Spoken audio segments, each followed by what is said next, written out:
The winning teams have to play 2 games today, so I wouldn't leave it too late. Well, I've been ready for 3 minutes, and I'm waiting for Eri to invite me and Plague to the lobby. And the other night we had to wait 15 minutes while someone was paused, so I don't think it's that big a deal, is it?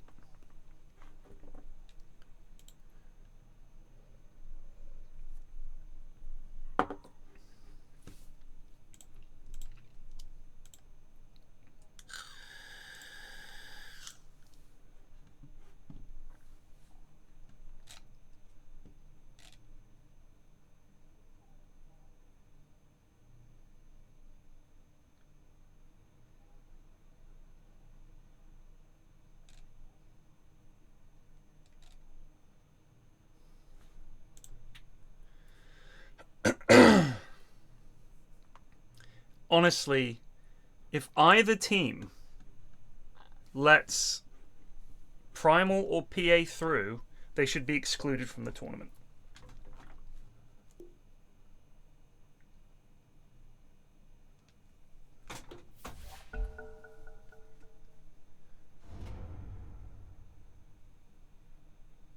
Who have we got? Nice jump, Alistair. Dr-Krieger 16 just resubed for 72 months. Grazie. This is 6 years, right? I think that is He 6 can't years. match right now. Is that your professional opinion, Jonas, as a high-level Dota player? Radiant team ban. I have no idea if the hero is still good or not. I definitely wouldn't go for the 10 nerfed seconds to remaining. shit status. Radiant team ban.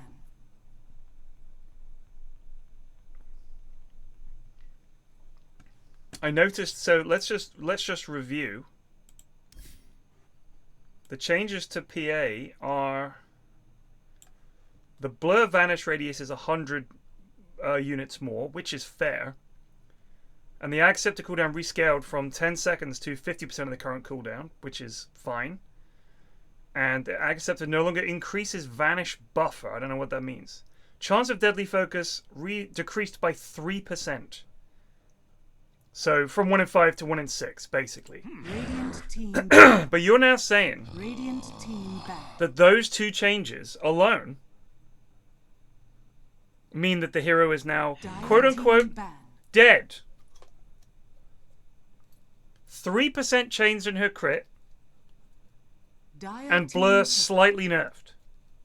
I mean, I'll be honest with you. To me, the thing that's hugely strong about it is break for 1400 gold, and her ags, which refreshes everything when she gets a kill.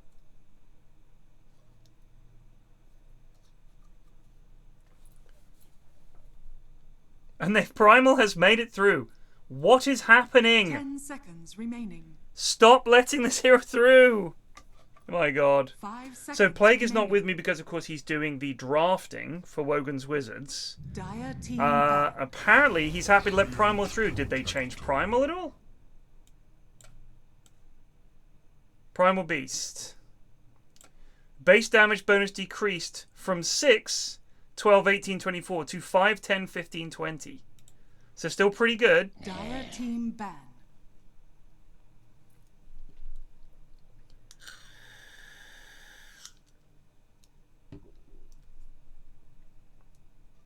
%win rate change.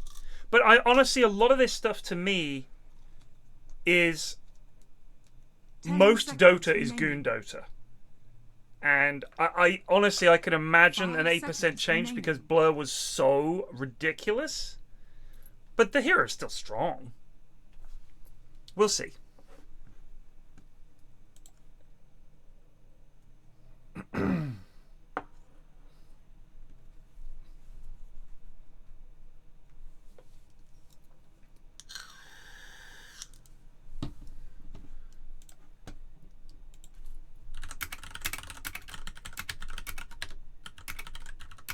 Radiant team ban.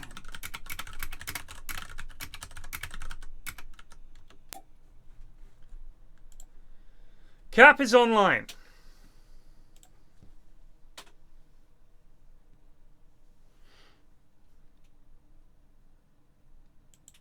10 seconds remaining. So I think the lads quite like playing Treant 5 seconds remaining. because, like a lot of heroes, Radiant team he pick. feels really useful. He is, if you play him right, really strong in lane. Because, you know, Leech Seed is really good. He hits really hard. He has a BKB piercing ult. So let's say Primal Beast charges in 10 and starts stomping seconds about. remaining. Treant can press BKB. Treant can use his 5 ult, seconds and then remaining. Primal Beast needs to BKB to get out of there. And if he hasn't already BKB'd, Dire maybe you can team stop him with some other spell. So I don't think it's too bad. Also, I think Treant with Jakiro is not too shabby. You've got lots of AoE control, good AoE damage. I don't mind it. I think it's okay. 10 seconds remaining. Yeah, I Dire think team Abaddon might be low-key a Dowling. good hero.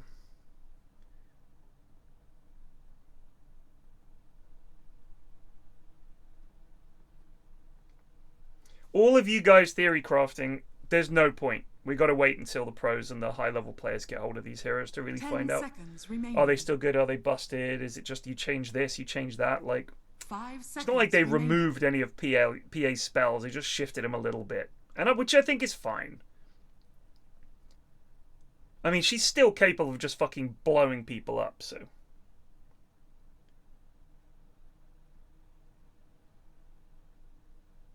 Yeah, the core bounties, maybe. We'll see.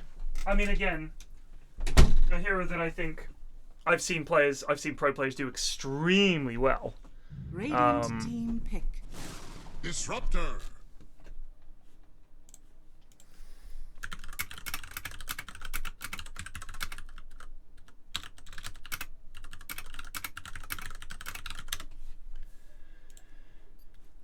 Now then, what does Plague want to go 10 for seconds next? remaining. 5 seconds remaining.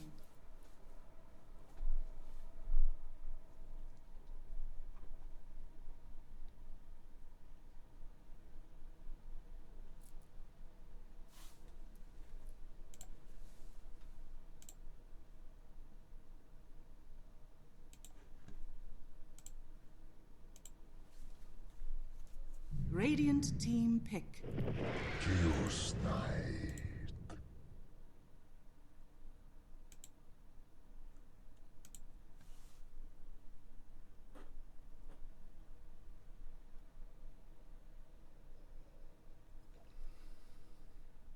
Ten seconds remaining. 5 seconds remaining.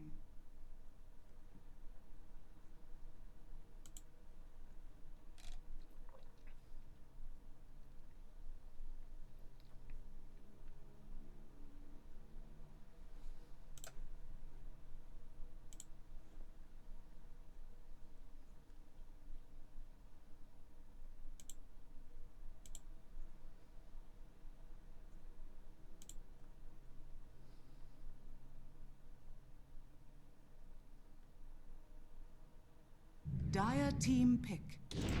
Faceless Void.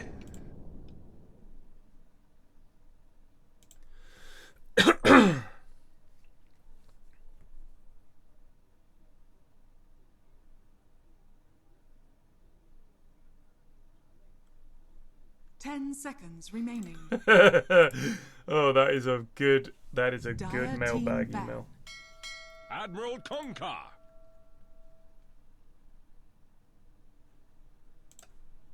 Oh, we've got some crackers for next mailbag. Do I want to play Call of Dragons? Hi, hope you're doing well. My name is Joe, 10 seconds and remaining. I work for a global influencer marketing agency. Working with the 5 biggest creators from seconds Twitch and remaining. YouTube. I guess that's why they're reaching out to me. They want me to play Call of Dragons.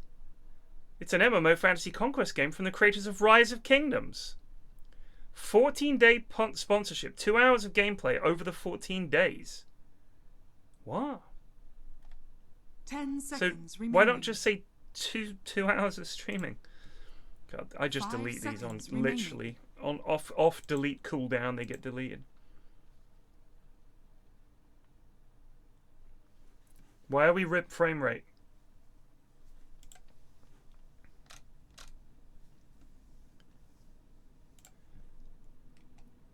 Radiant team ban.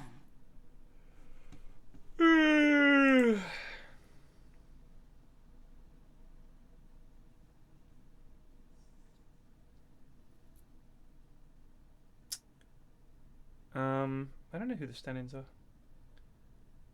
Oh, 10 really? seconds remaining. Oh, really? 5 CK and seconds Torrent remaining. Storm. So those are bad, are they? I really thought in the pre-TI patch they would do something to address that, but I guess not. Well, they picked Void, which is something that Plague and I have been talking about. So I'm guessing this could be a POS 3 CK or a POS 3 Void, depending on, I guess, which they want to lane against. I guess Void does better against Primal, because he can just leap away. But then again, it could be Primal mid. Or it could be Kunkka mid. With the Jakiro, that gives you a nice macro player with the Chrono. Dire team ban. Dire team pick. Dire team pick.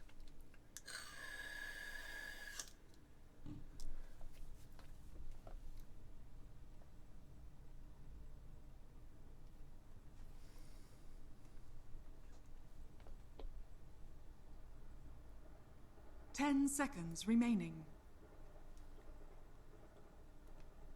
5 seconds remaining.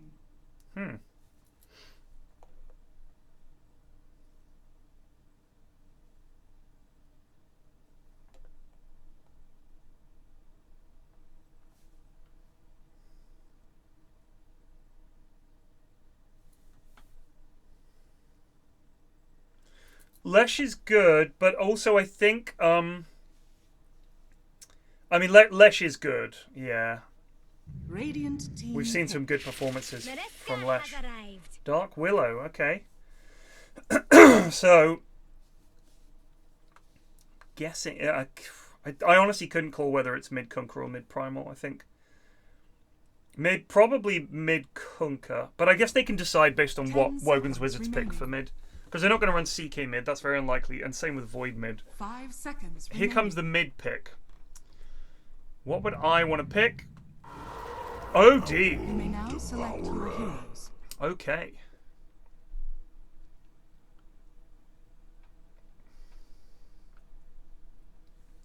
Here comes Plague.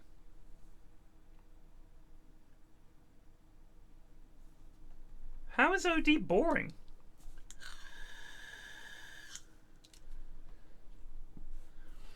How is OD boring? What's boring about this hero? This is really good. Like, the OD is good because it gives you really good save against the boat combo. I don't even know. I can't remember what the interaction is. If someone's being glimpsed and you imprison them, I think when you come out of the prison, you're at the glimpse point. I think. OD into Drow is hard. I don't know. They've got Void. They got Void to deal with Drow.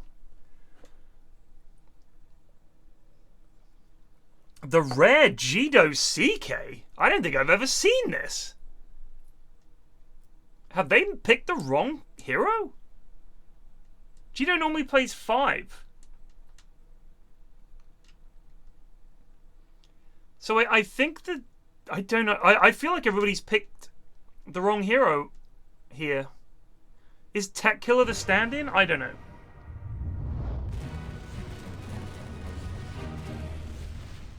It ain't 5 CK. Come on. Who's the stand-in, Ari? Tech Killer's the stand-in? Yeah, Tech Killer's the stand-in for them. Larry Lama's the stand-in for us. So you've pushed Larry to 5 and moved Jido up to CK. To POS 3, yeah, because we are down our 85% Black and Mild once again. He's far too busy a boy. He played terribly the other night, so well, it doesn't matter. Happens. He was It honestly, happens. it was absolutely an abhorrent performance, Plague. But the lineup was dreadful. I think wasn't he Slardar? I think he played Slardar. Yeah. It was one of the worst offlane performances we've seen yet. It was just awful.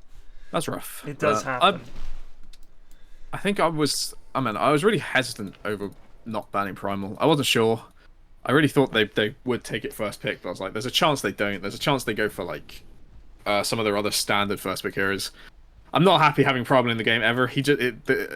I think it's because Ashwin's traumatized me. There's way too much shit he does that doesn't make Dota sense. You know, there's no logical reason he should be able to dive their tier 4s at 10 minutes and kill them all. Right, but so it seems to happen every why game. is he through, bud? Because there's also a lot of heroes that they do fucking well on. Like, we had to ban PA, definitely had to ban Marcy because one of the most picks and most successful. We had to ban Earth Spirit because it's one of Bleak Giant's strongest heroes. Oh, and we feel more comfortable playing against a Primal Beast than we do against an Earth Spirit. I think especially with the... you've got good ways to stop him. I think with the Tree with Chrono, with OD, even with Jakiro. Yeah, I'm pretty confident in our plan to stop him, but... I mean, it feels like the new PA in a way, in that it makes the game so much more awkward. But if you'd rather face him, who you can at least figure out a way to get around, I mean, honestly, Earth Spirit, I don't know what you're meant to do. At least this Primal, there's a bit of noise before he comes in. Earth Spirit just rolls silently out of nowhere and one-shots you.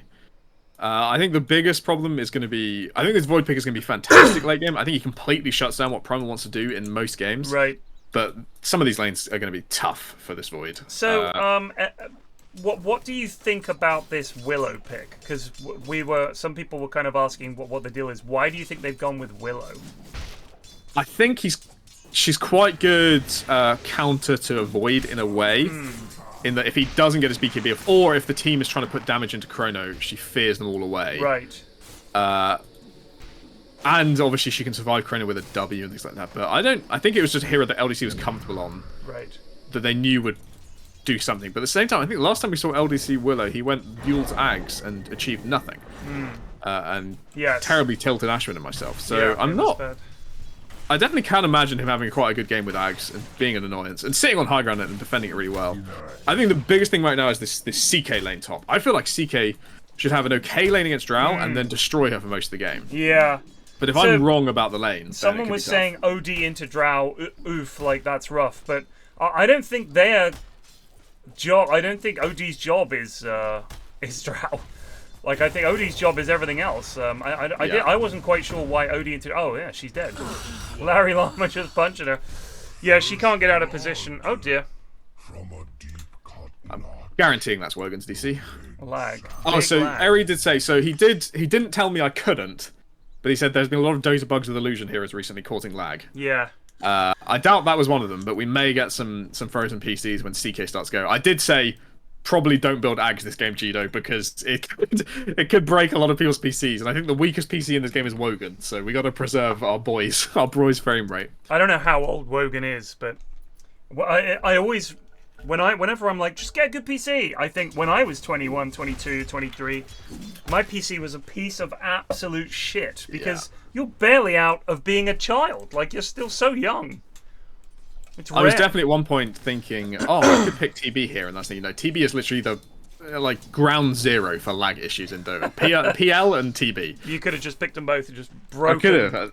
Larry Lama, I will name drop him here as the scumbag and say, let's just run PL. Let's run PL. Let's try it. I was like, no, we're not. And they banned it in the end. So regarding PA, people are saying she had an 8% win rate nerf. I don't think a 3% reduction in her crit chance. I mean, to be fair, it does make it from 1 in 5 to 1 in 6, but it's still 3%. What I would say is... And the blur changes. The blur change is pretty important, but for Sven and PA, the change is fucking massive. Sven in particular, almost more than PA. Because it's basically saying, for PA, from the minute you get level 6, you are doing this much percent less damage for the entire game. That matters a shit ton. But it's like another second that a support survives. It's another like 2 or 3 hits that a core survives throughout the entire game. Yeah, we still had to ban it. Until I'm confident PA is counterable. Right. I'm not going to just go, oh yeah, she'll be easy to beat now. Just run it, you know. I just thought like the blur change. It was like 100 range difference. Like to me, the biggest thing about her is when she gets the Ags and the shard. Like that to me is what makes her. The blur is amazing. But the fact that she could just hop about blowing people up is still so big. But the big change for Blur was that it's no longer giving you increased time in Blur when you should be revealed. Right. So before, it's half a second now, where if someone's standing on top of you and press Blur, you have half a second of freedom. Right. Before, it gave you like an additional like second of it, and that's long enough to kill most heroes in Yeah, this game. that's really stupid as well. But But so that felt like changes a me. bug. That honestly felt so stupid. It felt like this can't be intended. That's how stupid that yes, felt. The vanish exactly. buffer or whatever. I think they just didn't consider how strong that vanish buffer would be. I don't know about PA. I think what it has done is, I think PA is still going to be strong. But I don't think it's going to be, you can first pick PA. Literally, whatever they pick to counter you doesn't matter. GL, have fun. Yeah. Oh, Larry. We're going to see been Larry glimpsed. Llama potentially manning up here. Oh, and saved. He's going back as well. Larry. This is a massive fight. What's This is a happening here? huge fight. I know, everyone's up here. And Gito, Hellboy getting low. Hellboy's probably going to die here. Oh, he's in big trouble. He's dead. Might be able to get Larry here too. Ooh, it's going to be close. Notch, can you chill? There was some drama before the game of both teams not approving each other's standards, so it's not going to be the most pleasant match in the Why world. were they doing that? I don't know, I wasn't following it for that. I think in both cases it was like massive upgrades on the players that were missing. It was like some of the best players from GTI were being asked to stand in. And it's like, no, probably not. I think when one team rejects it, the other team is like, well, we're not going to allow it either. Good God. But, you know, we've got Larry Llama, a staple of the in-house in. I'm delighted with it. That's a good point, Ari. That after every kill you got blur and you were immune to anything for like a second. Yeah, that's still the case, to be fair. It still refreshes your cooldowns, but it just doesn't not last as, as long. not as broken as it was. But I mean, that's enough to like disjoint some shit. Yeah. It's a good question. Where's Cap? I don't know. He just So, couldn't Cap, be bothered to- Cap couldn't be bothered to turn up. messaged me 5 minutes after we'd started, saying, "I'll be there in 20 minutes." And I was like, "Well, you've missed game one." So I don't know. He had something to do this morning. He was busy. Yeah, of course. Bearing in mind, team, he is doing this for free as a favor. So let's not be dicks. You're getting a fucking TI cast. See, I had the time wrong. You thought you had another 30 minutes. I fucking said he didn't know GMT. I take it back. He's a fool. Aren't we BST at the moment?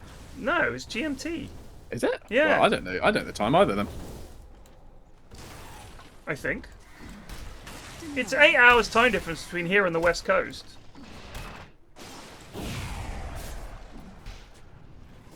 It is not GMT, says Redless. Yeah, but it doesn't BST matter. till end of October. Like I checked time on West Coast and it's 8 hours.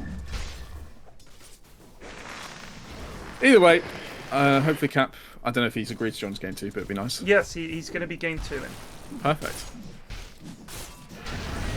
All right, what's actually happening with these lanes? I've just been talking about my hopes and dreams from the draft. Wow, I mean, the lanes don't matter. Pretty even. I think a bit.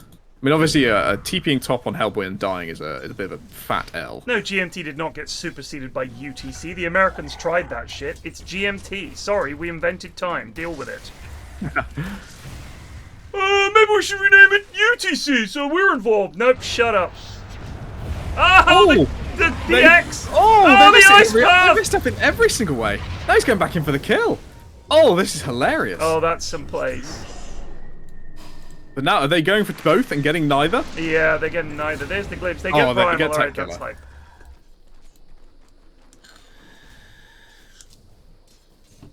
2000 hours is in 30 minutes. Hang on a sec. So it's 8 o'clock now. Time in, let's say, Seattle. So it's 12:31 in Seattle now. And it's currently 8:31. So 8 hours time difference. So when I said it's at 8, that would have been midday West Coast, which is correct. Oh, but I said 8 GMT, so you looked up GMT and it was wrong? Huh. Well, I don't know if that's right. If I'd said 8 o'clock my time, would that have helped? And I even said to you, for reference, and I gave you a time, the time I messaged you, I said, for reference, it's 6:20 right now. So you could have worked it out.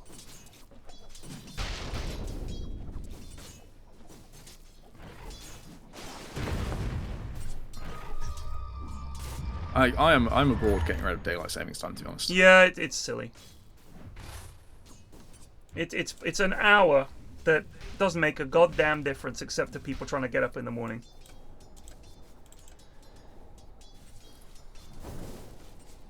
Okay, Cap. He'll apologize live on stream, I'm sure. Absolutely. It better be a good one as well. Expecting something properly chat GPT'd. So Tech Killer is going for the I'm just going to wander around kind of strat. And successful initially, failing now. He's 0-1-0, so he hasn't really actually done anything good. No. He hasn't been involved in any kills or gotten any kills. I mean, the good thing is he's giving Disruptor a lot of time to get sticks, which is important. I mean, if someone TP's top now, there could be a big double kill. I'm really surprised Judo didn't choose to try and kill Drow there. But yeah, I think he just I'll trust go him. on the Drow, but sure. Wogan in trouble. Oh, has the chrono. Wogan? Probably want to be don't play careful with here. fire. You're a crit away from dying, bud.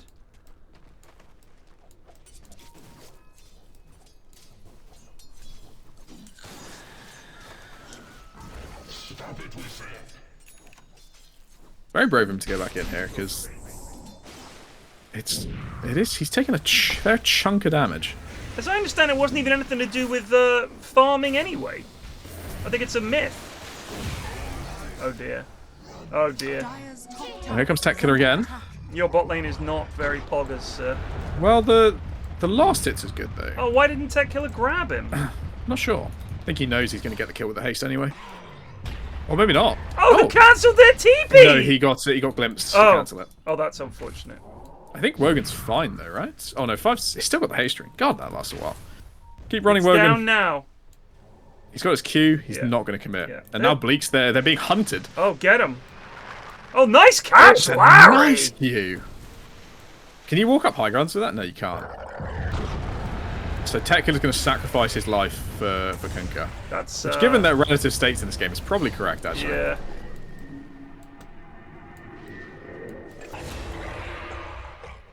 Ooh. They don't have sounds. Unlucky. Notch level 6.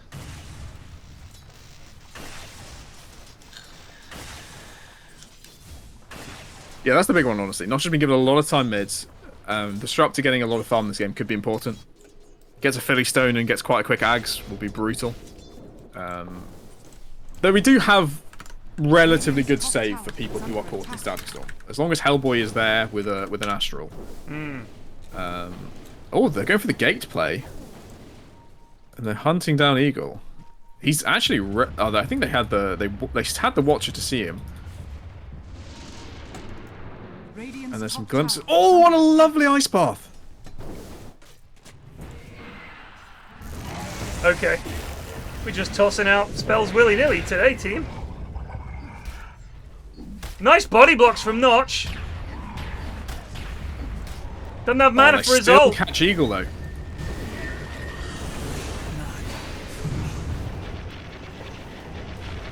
Run, Larry! No. Well, I think we'll take that trade. He's airied it. He's airied it. He has airied it there. I'm surprised they're going back in on Hellboy here. Dire's turret has been Yep, I don't like it. If only Is Jacobs playing on like 400 ping? Another That's good nice. ice path. Honestly, I think. You say that, and then he nails an ice path. But he's heard you and responded. Cheeto might be in trouble here. I think Judo can just fight. Yeah, honestly. no, agreed. How long will Hellboy ult? He doesn't have it. He hasn't doesn't have leveled level. it. I think the problem is Eagle's going to come around the left-hand side here and kill everyone. Run away! Oh, now Wogan's coming in. No. No. Oh, So no! incorrect. So incorrect. Oh, this Wogan. This is how foolishness occurs. All right, We're Gino gonna stepping up. There's There's the tree ult just to buy them some time. Some fire is breathed. Oh God, never mind the support ulties. Oh my God! Yes, team. Well played. I was doubting, but the getting the kill to get Larry Llama level 6 and then comboing it with Macropire, beautiful. All right. Let's chill. Keep it in your pants a bit, you know. Keep it in your pants. Still no ult on Hellboy. Intriguing. I think it doesn't do it never does as much as you think it's gonna do. No. Dire structures are fortified. But in Yeah, a that's fight great. That was long, a full 80-second fight to get. It was started with a Macropire pretty early on, and then Macropire came back up in the fight. Larry Llama's tanking the gank here. I think my team is. I think at this point, without OD ult, you shouldn't be taking these colossal, massive team fights. Because it is quite important. So not your having team did a good thing, Plague, and now they're doing a bad thing. It is very standard for the Goon play in that they think we use their ultis to get one good thing going. Let's keep fighting. We're ahead. When really you're actually going to get crushed when they come back. They're now giving up 4. Oh, no. Why did they do that? I don't Why know. did they do that, Plague? Explain it to me. Dire's middle tower. There's no way to just because sometimes it's really really good to keep the fight going. If you actually have the farm and the items to keep it up, and the ultis that are coming off cooldown, like you saw there, I thought they should have left, and they shouldn't have. They won it. And then at the same time, it's all about just being aware of your ultis, not getting bloodlust, not seeing, oh, I can see them on a ward, let's just fucking go. So, I feel like the real push for daylight savings time was golfers. Really? New Zealand entomologist George Hudson first proposed modern daylight savings time. His shift work job gave him leisure time to collect insects and led him to value after hours daylight. Whoops. In 1895, he presented a paper to the Wellington Philosophical Society proposing a 2-hour daylight saving shift. 2 hour! And considerable interest was expressed in Christchurch. He followed up with an 1898 paper. Many publications credit the DST proposal of prominent English builder and outdoorsman William Willett, who independently conceived DST in 1905 during a pre-breakfast ride when he observed how many Londoners slept through a large part of a summer day. Willett also was an avid golfer who just liked cutting short his round at dusk. His solution was to advance the clock during the summer months, and he published the proposal 2 years later. And what do you know? They decided to go for it. Some years later. Ontario was the first city in the world to enact daylight saving times. How do you have daylight saving times in a city? That's ludicrous. Well, before all the GMTs and time zones were agreed, it was famously each town had its own time zone and its own clock. Amazing. And it caused massive issues because the railways would run to their own clock. So you'd have railway time and local time. So if you booked a ticket for 2 p.m, that might be 1:30 on the railway. Wow. So you had to, all the stations, especially in America, had to have 2 clocks. There's one for local time and one for railway time. That's amazing. So that's why more than anything they agreed to work out time zones was railways and safely scheduling trains, because you could cause a massive cock up if you mistake railway time for local time. So I think you're thinking of Benjamin Franklin. He did not actually propose daylight savings time, but he had some idea that was like a parody of it, but he never actually suggested it seriously. It is a common myth that it was first implemented for the benefit of farmers. In reality, farmers have been one of the strongest lobbying groups against it since it was implemented. Big Giants manning up on Hellboy there. Dire's bottom tower is under attack. So, looking at the net worths, both mids have actually suffered a lot Yes. for trying to help be out. aggressive and trying to match each other. They've lost out a bit, but the carry's doing swimmingly. And I think in a late game off, it is Void favoured. So probably for quite a while, it's going to be Drow favoured. Hellboy's dead again. Yeah.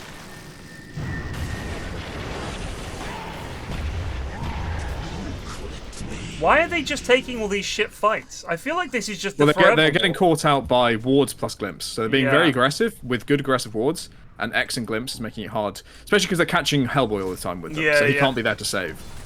But can take aggressive fights at the moment. Like, they've got Chrono, they've got CK with armlets, who's feeling pretty strong. Surprised Jido's willing to farm here. I mean, Radiant's middle tower is under attack. yeah, I'm surprised that they're here. Back so soon.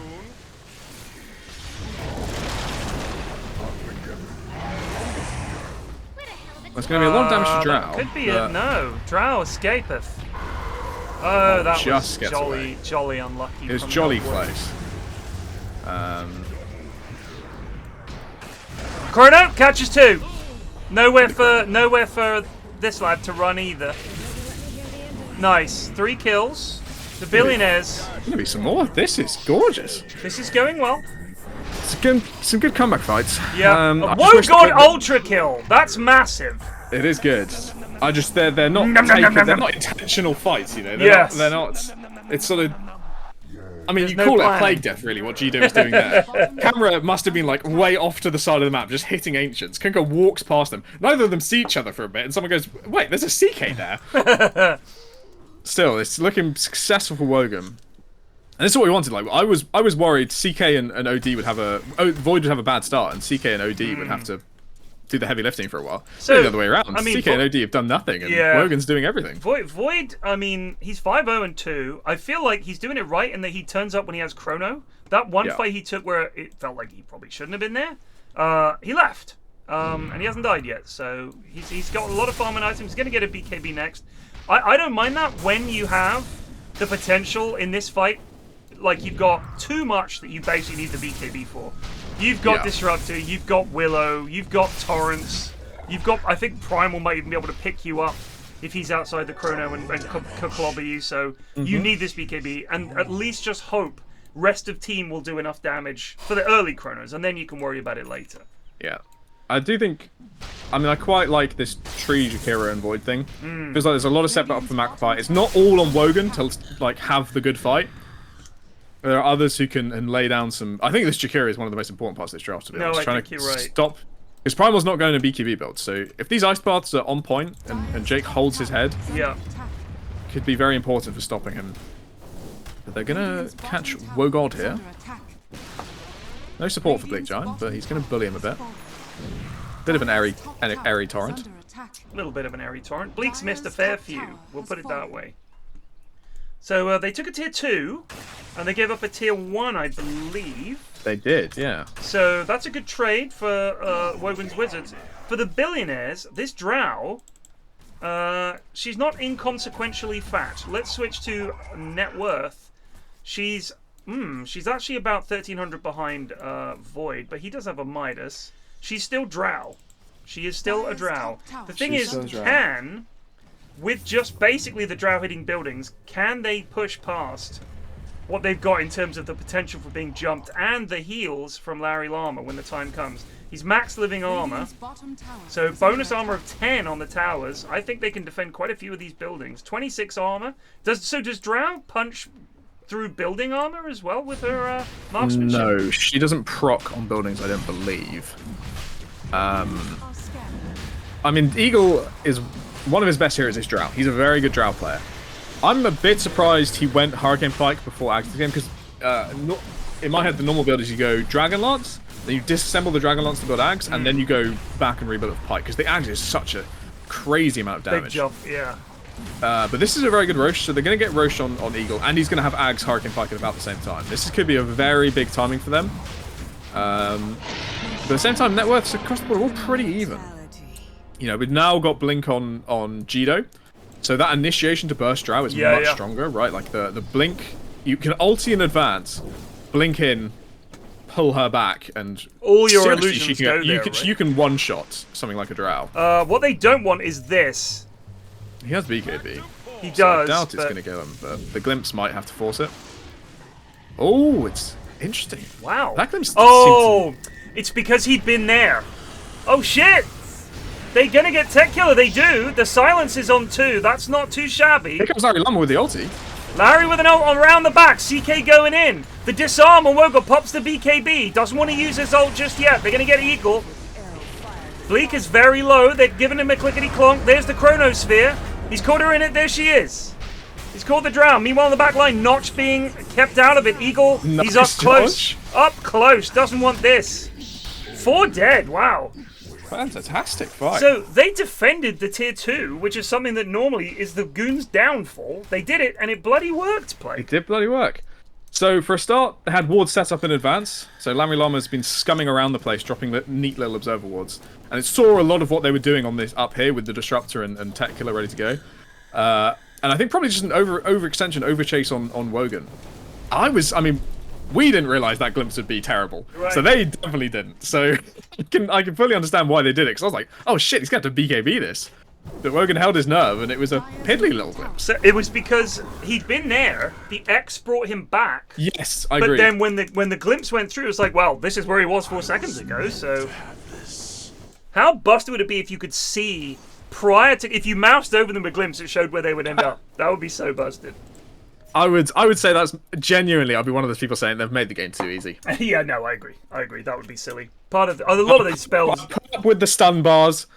I put up with these shield notifiers, but I won't accept that. Dude, the fucking stun bar doesn't help the goons. It Most doesn't help me players either. don't even I still notice fuck it up. Yeah. Alright, so here's a question. When we get Cap in, Under attack. are we Yup. just going to be the pundits and let Cap cast? Oh, of course. So the only Well, we're the local knowledge, you know. So the We're only like problem with that is that we won't necessarily see what Cap is talking about because he'll have his own camera going. So I'll just have to try and keep up with Cap as best I can. I'll have to channel my inner wet pass and script. Well, I think it depends on what Cap wants to do. If he'll just chill out and Yeah, we'll see what Cap chat wants. shit. But I doubt he's here to just do what here to talk about football. You know, I don't think he's gonna. I think he's here to cast some fucking dotes. So the issue is that if we ask Cap, what would you like to do, he'll go, I don't mind. That's what he'll say. He's so laid back. He won't be like, I'm a caster, Therian. I don't want to be doing any of this shit. There's the banish. The big boat fight, is mate. coming in. That's quite It's a big. nuts Macropire forces them back. They get the stun in. CK is in. Oh, Jake is very low. They do get the primal beast. Wogan They've is got Chrono in BKB. 4. Chrono in 4. He goes in. He jumps in. He jumps in. They've got a nice ice buff. He gets glimpsed. He can get a couple here with a big Chrono. He gets 2. He's trusting them to get the drow. This is going to be a It's gonna be total fight for team nothing. wipe. Woo! Nom, nom, nom, nom, nom, nom. We can get him to do that live. I didn't believe that much in this Faceless Void pick, if I'm honest. Mate, I was we've thinking, been yeah, saying it'll- for weeks. It will do something late game against Primal. It'll be okay. I was thinking Monkey King would be a bit better, but Wogan's like, no. It was Wogan who said, no. I think Faceless Void is the one here. Dude, he was fucking right. He's 9-0-6. This man is enormous. He's got a 6k gold lead on the drow. 5k. 5k. Fallen. Mahusa. Honestly, also, Jito stepping up to pos 3. Yeah. Who needs 85 cent black a mile? I'm tempted to Get kick him out of the team! I do think Jacobs and Larry are not to be underestimated either. The Yes. Macropires and Ice Path is buying so much time Yes. for Hellboy to BKB-less just wander about, or Jito to reposition. True. Like, imagine if Drow was able to just pump damage in that entire time. We'd probably lose 2 or 3, and doesn't look like so great a fight. C'est vrai. But still, yeah, this draft is C'est vrai. it's fucking Oui, working. j'aime. Not allowed to C'est do it. C'est vrai. Oui, c'est vrai. A gift from the tempest of battle. C'est vrai. Ouais. C'est C'est vrai. vrai. UHM, c'est vrai. True, and yeah, that's pretty true. That's Dios true, and mío, yeah, that's qué true. mala That's suerte, true. supongo.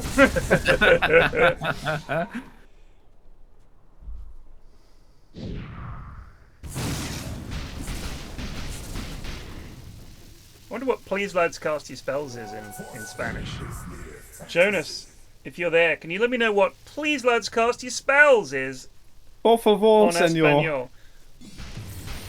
I mean, in Italian it would be something like Prego ragazzi, cast your spells. Something like Cast that. your spells. Yeah, you can see the limit of our language kicking in. Prego, ragazzi, cast your spells. Oh, do we want to have a fantasy points check? That's always fun. Alright, who do you reckon is bottom? Bottom, Dark Willow. I feel like this Dark Willow's done nothing. Alright, let's have a look. Oh, it's Kunkka.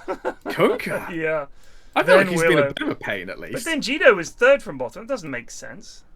I think Jido had a pretty rough lane. Oh, wait. I also think Jido should probably have gotten Shard before BKB. I'm a big fan of the extended range on Q. Yeah. It matters a lot, especially when you're playing the Initiator. Just being able to reach that little bit further and grab Drow is important. I do like to see a Drow go in BKB though, especially against. We've had an answer. Señores, por favor, usen sus hechizos. Or would it be hechizos? Señores, por favor, usen sus hechizos. Or would it be hechizos? Por favor, señora, casto votrais bellows. Usen sus hechizos. As in chocolate. Per favore. Oh, in Espanol. Per favore, castate le vostre abilità, says Arab. That's in Italian. Por favor, muchachos, hagan sus I feel like each year hechizos. you should do your voice line as just another language of please let's cast your spells. You See if you can can't. hit a different see if you can hit a different You're not demographic allowed. every You're not time. allowed. You're not allowed. You gotta do God, it in your they're native boring, aren't they? language. Yeah. Tower is under attack. You gotta do it in your native language. All giggles. That's acceptable. Tee hee hee hee. Indeed. I bought it.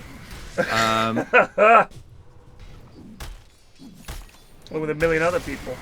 Of course. Bajillion. It's the freest dub mentally of all time. I die, feed relentlessly, and just tee-hee. I don't speak Greek, Ari, I'm sorry. Or is that Cypriot? I know how touchy you lot round those neck of the woods are. So my parents are in Spain at the moment, and they travelled through Paris, and I've been joking, well, half joking the entire time, they're going to bring bedbugs back. Or they're going to spread bedbugs to Spain. Why?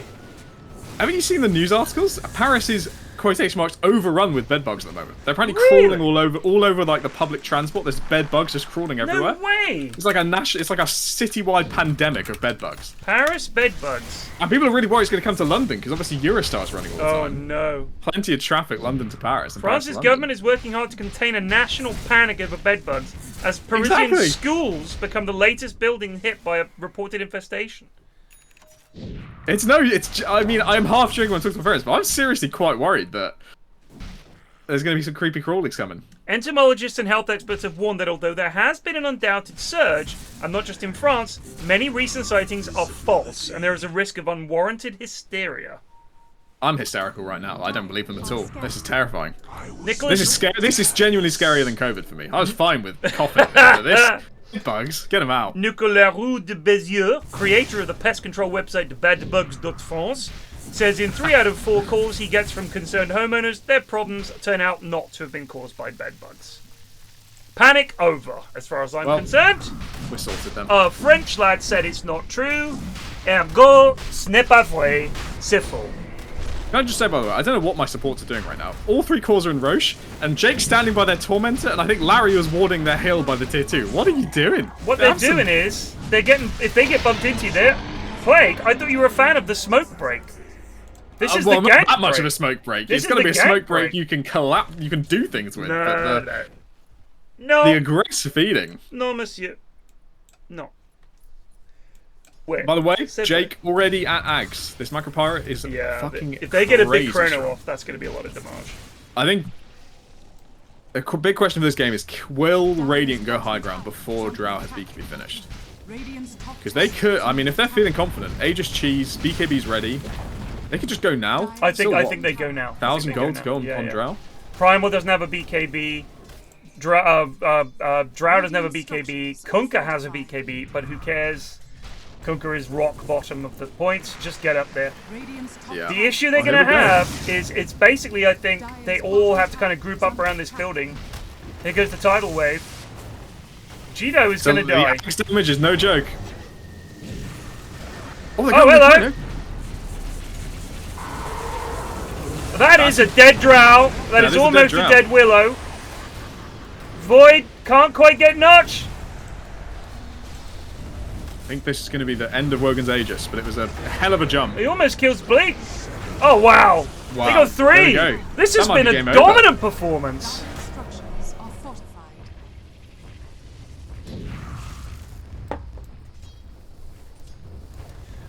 I thought the billionaires would do a lot better in this game. They kind of struggled, but hey, I think the Primal Beast did not Oh! perform how I expected it to. No. He was level 4, just wandering around the place. There was Didn't a lot of really wandering. get the kills. You know, it's nice to give your lane to a support, but you got to make sure you're still getting your timings and your pressure is still there. I mean, we looked at one point, he was 0-1-0. So all he'd Yeah. done for all that wandering was die. And he's bottom 4 net worth. Like, this has not worked out. Looking for a glimpse here. They found Wogan. Oh no! what was Wogan, that? what are you doing, son? Nice some- ice path again. Panicking. Gets 4-stuffed, gets saved. Oh shit! Bec Primal!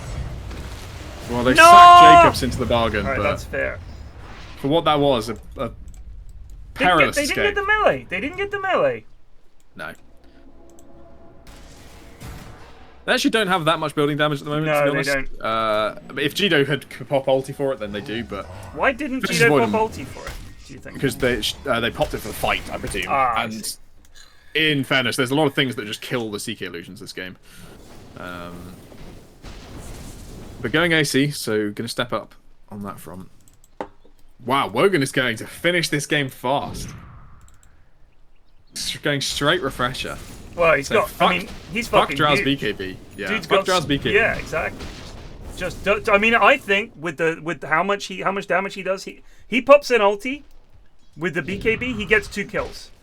Like, you can just kill both supports, no problem. You can kill Drow and maybe not Primal Beast and Kunkka, but you can kill 2 heroes.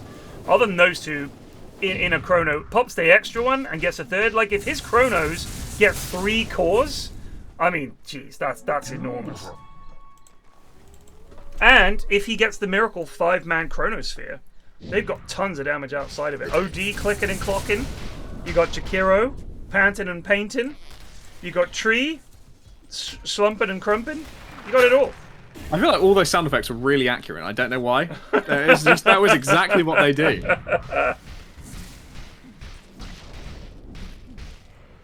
Oh, Dara going for another fight. Uh-oh. But they've not got everyone here and ready to go.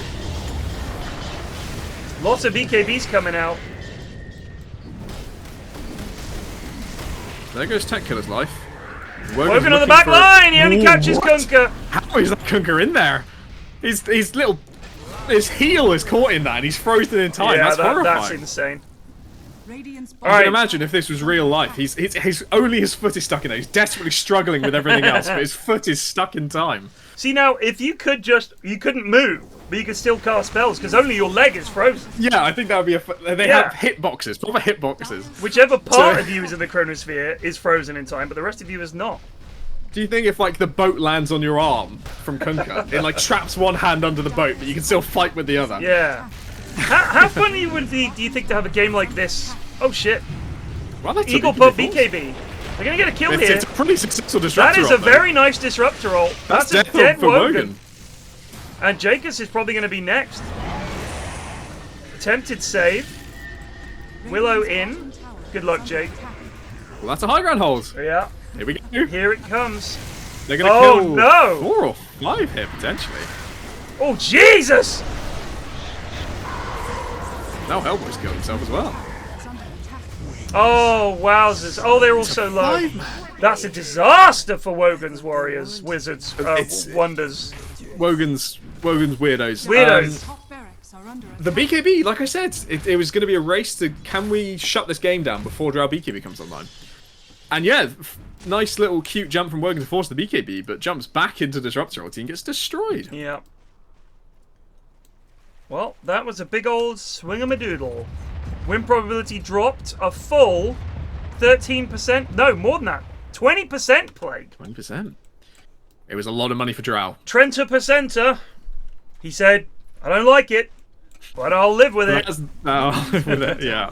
Or was it I'll deal with it? I can't remember. How did he say it? That's how he said it. I don't like it, but I'll deal with it. What language did you speak to him in? German. Ich nickten, lickten. Ich nickten, lickten. has fallen. I mean, you I could think the 9/11 one is the funniest thing I've ever heard. I can't remember what the 9/11 one was. He's like he calls in. He's supposed to be having like his conference in the Twin Towers, Right. and he calls in, and he's like, you're saying you're in the Twin Towers? He's like, turn the telly on. I'm out. I've run out. I'm out. Oh, that show is so good. I like the one where the two trade ministers, was it Australia and Hong Kong or something? Yeah. Having that thing, you know, and he's like, it's war! You know, that whole thing, the way that they changed the entire studio. The funny thing is I think it is still relevant now, because of the way that 24-hour news still looks like that. But I think what people fail to understand is that when it came out, the news went from being extremely slow, boring, ponderous to literally like that. And it seemed to happen almost overnight. Oh, that is a very, very dead bet free Mal. The show was The Day Today, right? Day Today, yeah. Peter O'Hanrahan. Yeah. I mean, it had Alan Partridge, it had... Yeah. I mean, it's just like all that, like Armando Iannucci, all of those guys were involved. Chris Morris, Peter Bainham, like just really, really smart, funny guys. And they started off on Radio 4, like a lot of good shows did, before Radio 4 comedy became literally the death of comedy. I mean, a ton of good comedy programs from the 90s and early noughties started off. Harry Hill got his start on Radio 4. Really? Yeah. Huh. Stuart Lee and Richard Herring. Steve Coogan and most of those guys started off on Radio 4. It was all Radio 4. Absolutely tons and tons and tons. And then they made them into TV shows because it's sort of proven that it was funny on Radio 4. Yeah.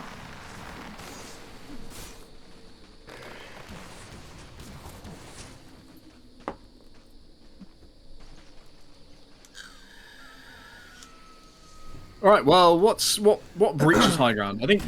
No, it's not. Wogan's... not the same writers as the IT crowd. Those were the guys that did Father Ted. That was Graham Linehan and fuck, what was his name? I can't remember the name of the other guy. That was two Irish lads. They did Father Ted. They were the guys who did IT crowd. We were just talking about it, Monk. Arthur Matthews? Yeah, maybe it was Arthur Matthews.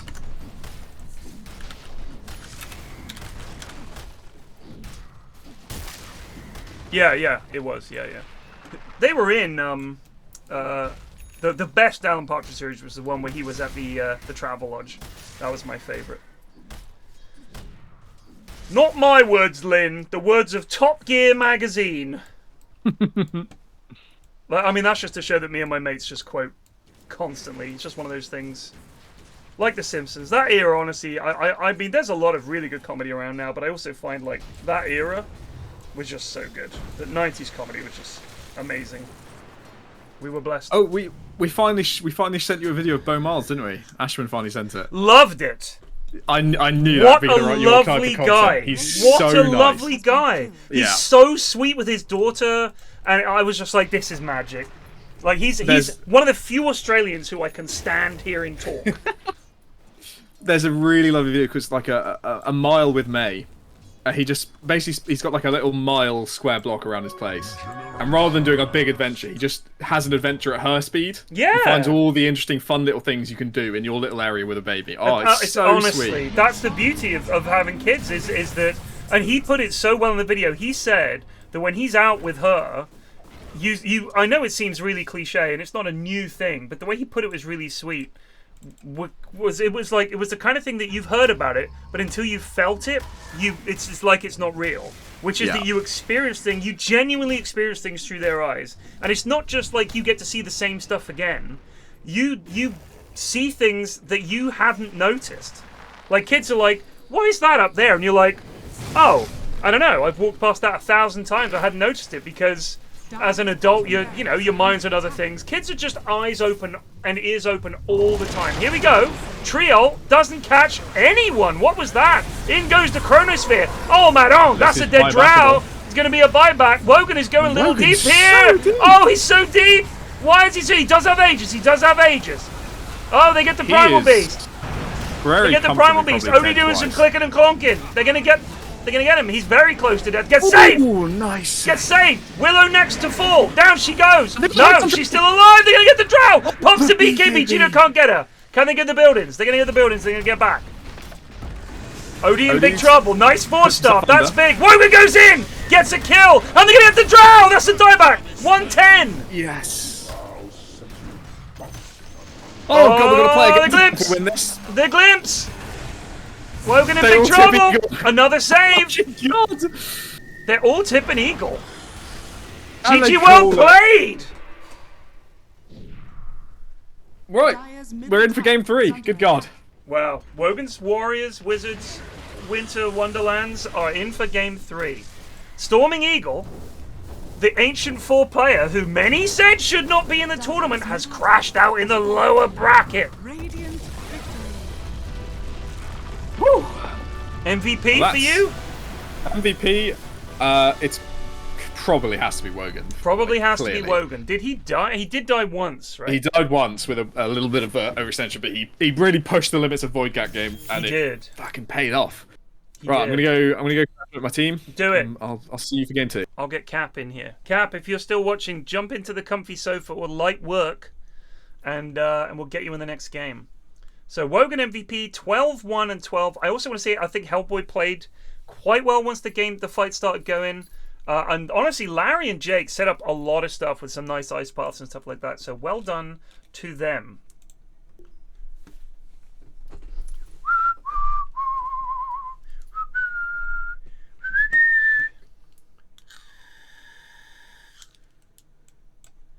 Cap, Hey, how you doing?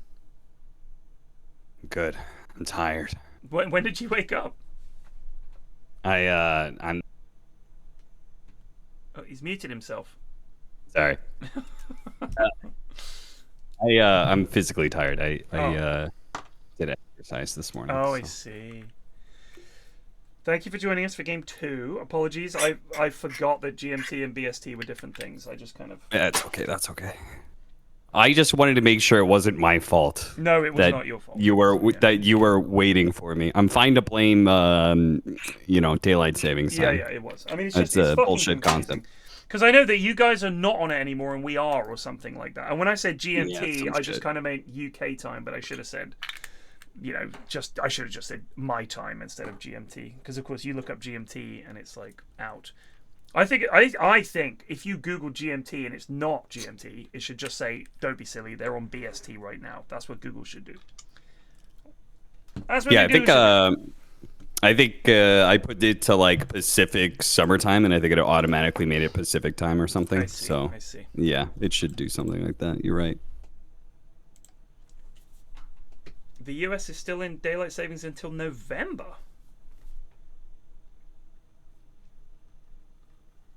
I mean, I just said when I said GMT, I just literally meant UK time. But I obviously, if you look for GMT, it'll be an hour out.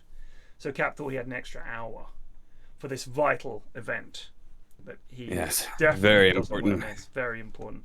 I wanted to make sure that I had like a half hour beforehand to like study up. Oh, of you know? course, yeah. I mean, geez, you can't turn up to an event like this without doing your research, Cap. I'll tell you that much right now, bud. You'd look quite the fool. How are you anyway? Do you know Anders Anders. from CS:GO? Let me have a look. Is it with an A? He is a CS:GO commentator. He was part of the first big duo for CS:GO. Let me have a look. Anders Bloom, Danish commentator. Oh, Yeah. I recognize him. So I don't really watch much CS. So a lot of the casters and stuff like that are kind of a mystery to me. I mean, I knew Semler because he was at the Good Studio when I started doing stuff there. Yeah. And Before he went off his rocker, right? yeah, well, I don't want to speculate, but yes, he was on the way to being off his rocker when he was there. But because it was a Good Studio, I was just like, everyone's like this here. It's James's house, so it was hard to know. All right, so I'll make a channel for us. Oh, Plague's already in it. All right, hop in LFG. Okay. So I talked to him yesterday about. I actually brought your Goonternational up. He because he wants to try casting some Dota because he's been a longtime Dota fan, and he wanted to talk to me. We talked to like for like honestly for half an hour about like casting ideas and just in general, like how he wants to go about doing Dota casting, and how he wants to do it. Because he doesn't want to, like, in his words, he didn't want to come in and like big name like, do you know who I am? I'm famous guy. Automatically invite me to Dream League or something. Right. He wants to like actually start from the ground up in some way. So I mean, also, so does he play Dota? Yes, he does. Okay. And yeah, he's played Dota apparently since Warcraft 3. I mean, if he's Scandinavian, that doesn't surprise me at all. Like, that was like almost like their national sport. So, yeah, that seems cool. I mean, what were you talking about the international? Like, we would get Anders into casts, and he could just get some practice in. Is that what you were talking about? Yeah, I actually suggested that to him, but he didn't seem to like take me up on it. But he seemed more interested. I also threw the other idea, which was like, hey, TI is starting. I'll try and get a list of people who are not working TI, and like, you know, you could just cast TI on your own channel with you know, some other someone coming in as an expert sort of thing. So, exactly. He's play by play, right? Like, he's play by play. Yeah. And he definitely wants to approach it from a more noob friendly level. Because he said he always really liked the noob stream that you guys did. Oh, yeah. TI5 or whatever.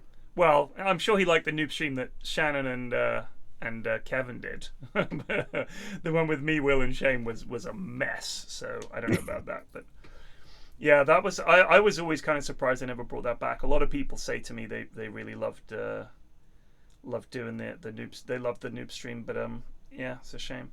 So this is... Yeah, that's what I told them. I said, like, there is, even though the Valve didn't keep supporting it because maybe the viewing numbers wasn't good enough for it, but they, like, the community sentiment for it is very good. So if you did something like that, you know, it would be well received, I think. So if I remember rightly, I think it got around 10K viewers. And that's pretty good. That's the number that sticks in my head. What's up, Plague? What's up? You've met Cap, right? I don't know if we have, to be honest. I think I've met Fogs and a few others from outside. Nice to meet you, Cap. I'm Plague. Nice to meet you, Plague. Plague's a terrible person, but he's through and through. No, he's like the nicest dude. So yeah. The only reason you'd know me is if Ted has told you to say hat on a cast. If that's come up, that's where that's from. Aside from that, you have no reason to know about me. Do you remember I asked you and SVG to say hat on a hat at Dream League? I was like, if you guys could work a hat on a hat in there. Because Shannon and Sin did it like several times. And I also said, can you guys give me a shout out? And they said, shout out to PFlax. Like every time it got quiet. I'm always bugging the casters with shit like that. I asked you guys to say hat on a hat. Oh, it's my favorite thing. So yeah. And if you ever hear me... What is this? A hat on a hat. Well, let's for example, let's say you were varnishing a table outdoors, but also covering it in a weatherproof varnish. You might say, you don't need both of those. That's like putting a hat on a hat. Sure. It's like doubling up unnecessarily. Yeah, it's put like it's. I mean, honestly, it speaks for itself. If you're wearing a hat, only a fool would put another. You don't need another hat. Yeah, you're a fool if you wear two putting a hat on a hat. So if you ever hear me say it on a caster or a stream or anything, or if I ever say this hero's been a plague to these guys, that's who I'm dropping in. I do that with all the lads. I'll try and drop in, like, I'll say, are you particularly enthused about this next pick? Because one of the guys I cast with is called Enthused. So people don't know, but the lads, the handful of people that watch my channel appreciate it. So that's all it is. What if it's your baseball cap and you're wearing one forward and one backwards? Well, I mean, just then it serves a purpose. Scum at that point. Where is the Dire team, Ari? Where's the Dire team? Okay, so the reason they are not here is because there's a schedule, but there's a schedule, but it's not. It's just whenever the game ends, you will start. But aim for this. Yeah. So they just thought it would be starting at 9:30, and they're currently in a game as we speak. Just abandon. They are level 28 on most of their heroes, so hopefully it's near the end. But if they don't abandon soon, they will start taking time penalties and then get a death loss. So they will eventually turn up. The time is ticking. Just abandon. It's unranked. Yeah. By the time you play again tomorrow, it'll be over.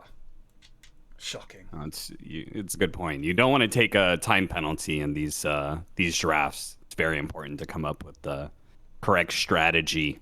Look, if you came here to flame Make the sure you get the right International, counter packs. all right, if you Well, just I thought brought an that was the whole attitude, point. if you just brought an attitude, sir, you're in the wrong place. This is a professional outfit. All of these teams have coaches and managers. They have well, maybe not psychologists yet, but that's where we're going. This is serious business. They have team videos. Some of them have a song for their team. They've done like intro videos. Some of them have actual sponsors. It ain't nothing. I'm just saying, these guys are trying their best to put on a Dota tournament. And this is we're kind of putting past in sort 10%, of 5 weeks of gameplay coming to the finals this weekend. They've been working hard, Cap. So this is the best of the best that we have. I hope you're desperately impressed by them because we're not. It doesn't get any better. Is there an MMR cap? Yes, but I it's heard a you guys soft say cap.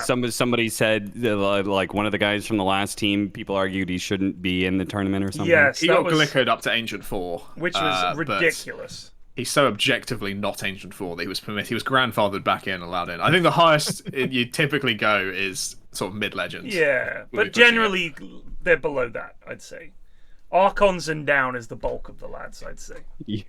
I believe Everybody Boom here James thinks have your lost their rank match is and a they're joining lie. now. We'll let you in. Yeah. I mean, it's just, we played with him, and he'd been playing in the in-houses for several years, and then he calibrated with the new Glicko shit at Ancient 4, and everyone was like, you're not Ancient 4, and he was like, I am, and is currently plummeting down the ranks. So, and honestly, I mean, he just got knocked out, so, yeah, I think it's fine. All right, I'm already cheering for what's her name? Monkeys for what? Monkeys for Nothing. Chimps for everything. No, chimps for free. Chimps are forever. Chimps are free, yeah. Some shit like that. Mancaf. It's a reference to money for nothing and chimps Right, for yeah. free in the the Dire Straits song. Nice jump, We Alistair. try not to La dig in roll too di Yama deep. just resubbed for 9 months. Okay, well I'm already backing them because I like Emu's mini profile the best. Well, let's have a look at Emu's mini profile. Just the Earthshaker. Giant Earthshaker. Nutkins is just a very small picture of a sword. What is that? Notches is just a blank background. That's very sad. Madge's is also... Oh, it's got a picture of a frog and a Pudge and Rubik riding a frog and Pudge riding a primal beast. Okay. Alfredo's is just a bunch of monkeys, or baboons, I suppose one might say. Cool llamas. Oh, hang on, I'm getting a phone call. That's from my mum. Hold on. Hello, mum. No, that's fine. I'm working now, so I can't talk. But I'll give you a call tomorrow, okay? But all sorted with the driver, no problem. What time coming back? 1 p.m. and then Maddie's going to drop you back, so don't worry about that. Oh, Okay. Is it Phil? Yes, it is. Oh, wonderful. Okay. I'll talk All to right, you mum. next week. All right. Okay. Bye. Sorry, chaps, but you don't not pick up. Oh, when my your food's mum here. calls. Go get it. You got time. The driver, he says. Moving up in the world. Well, Hiring she's drivers. old, so Yeah, I know, she I know. can't get the train. And unfortunately, it's hard to go and get her. Some days it's just not easy. So gonna have to get her picked up. I was just looking at Cap's mini profile. It's set up for people who are clicking on him to Oh report yeah, you him. like it? Yeah, I like the. Crybaby.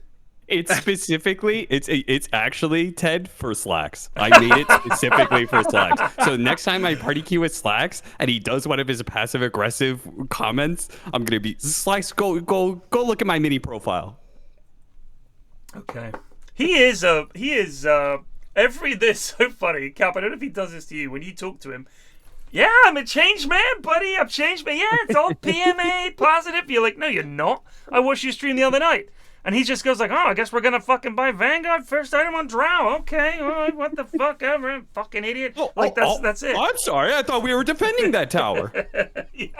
Well, I guess we're just letting another tower go. You let him get all the fucking towers. Right? Give him all the whole fucking base. Oh yeah, give him every Roshan. What could go wrong? The times I've had to lane with him are the most scared I've ever been in Dota. Because it's not even what he says, it's just I can feel this silent hatred and judgment building up with every CS I miss. I'm like, oh, Yes. this is going to go so wrong in a minute. I love Slacks. I hate playing Dota with him. Like, I really do. Yeah. Like, I mean, when we were in Singapore, I will always give credit to him for bailing us out of the deepest hole of L's. We'd lost like 7 in a row. We had Owen, off on Discord, but not talking. He was muted because he was on stream, and Owen just trolls. We had all the casters. You accepted, Cap, are hugely overrated on their MMR. So you have like people like Trent and Gabe, and we had Arvo, and these guys are all like, oh yeah, I'm immortal, or oh yeah, I'm high ancient, or yeah, I'm a high divine, and then they play with them, and they just fucking die over and over and over again.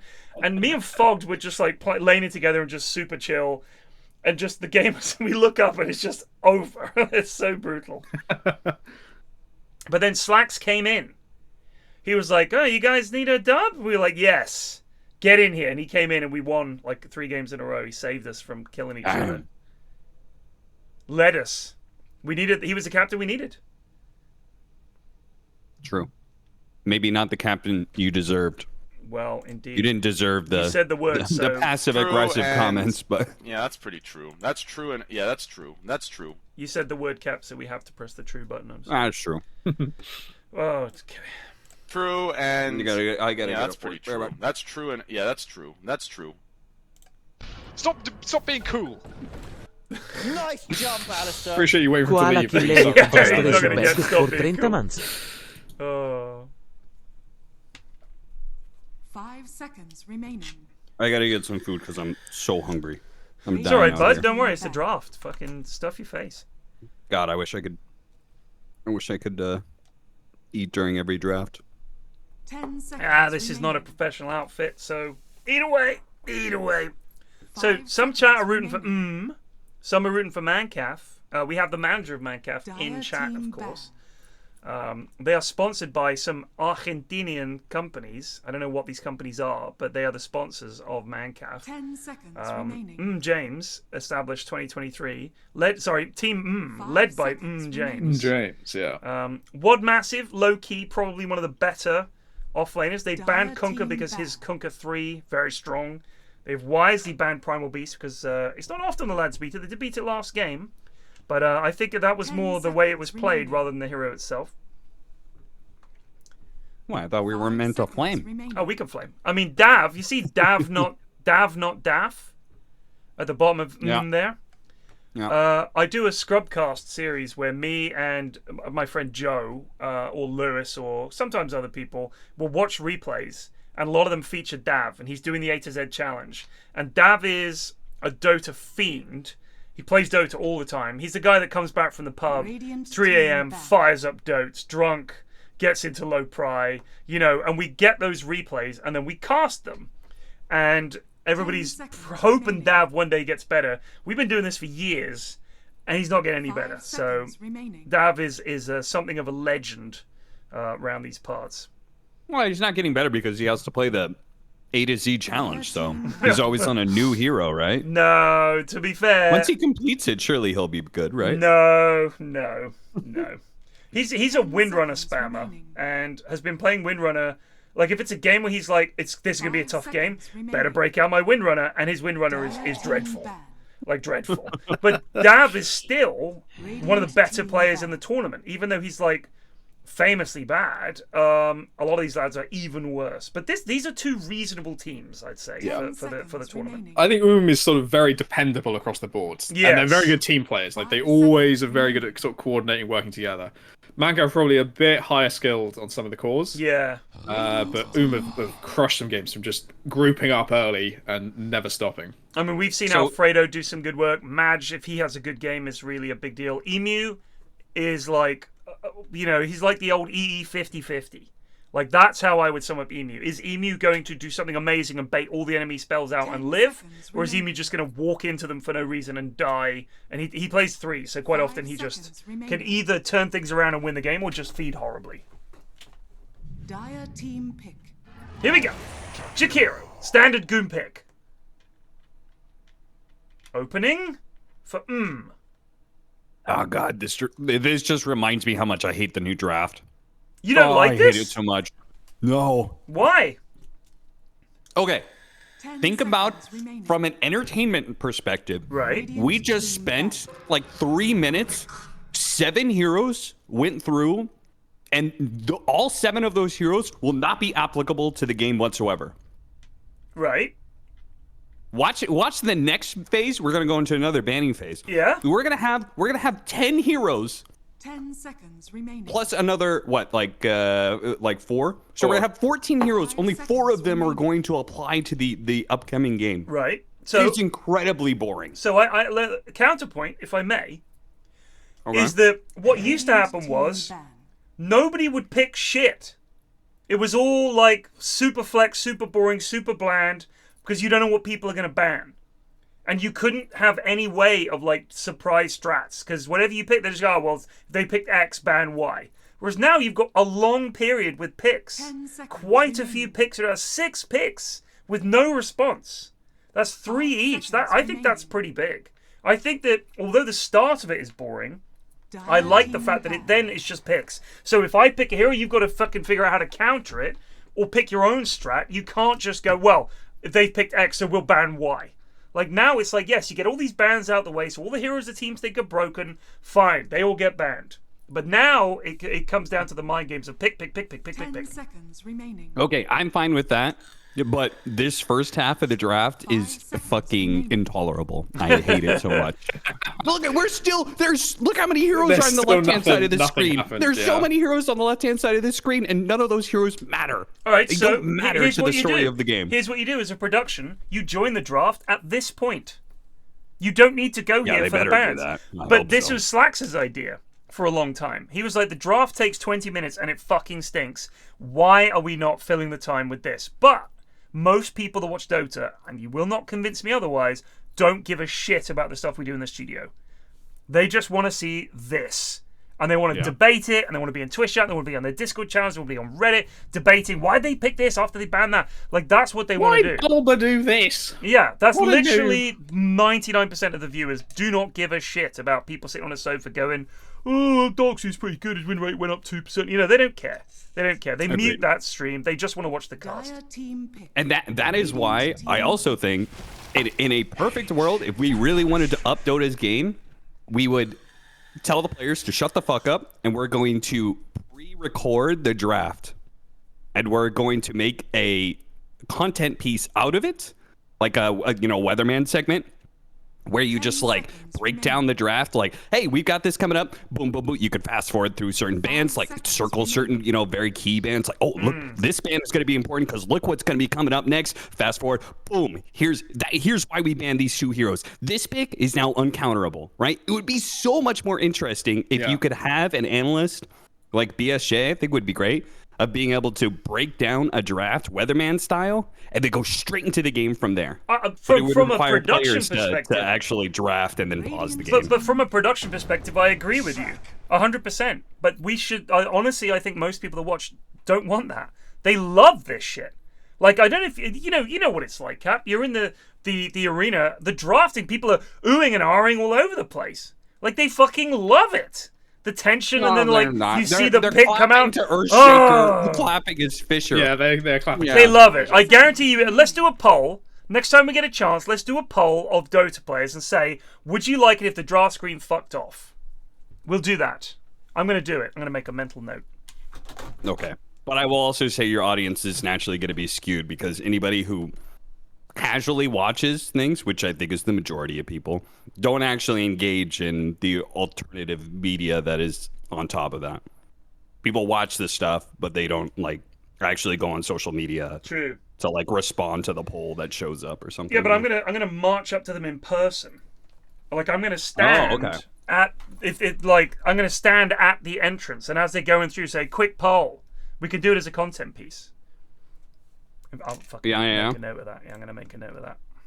You could, I mean, a good way to get a feel of that is also how many people, if they weren't worried about their seats, how many people are out there getting food, going to the bathroom, we could just grab them, etc. Yeah. Well, I'm saying how many people are doing that during the draft.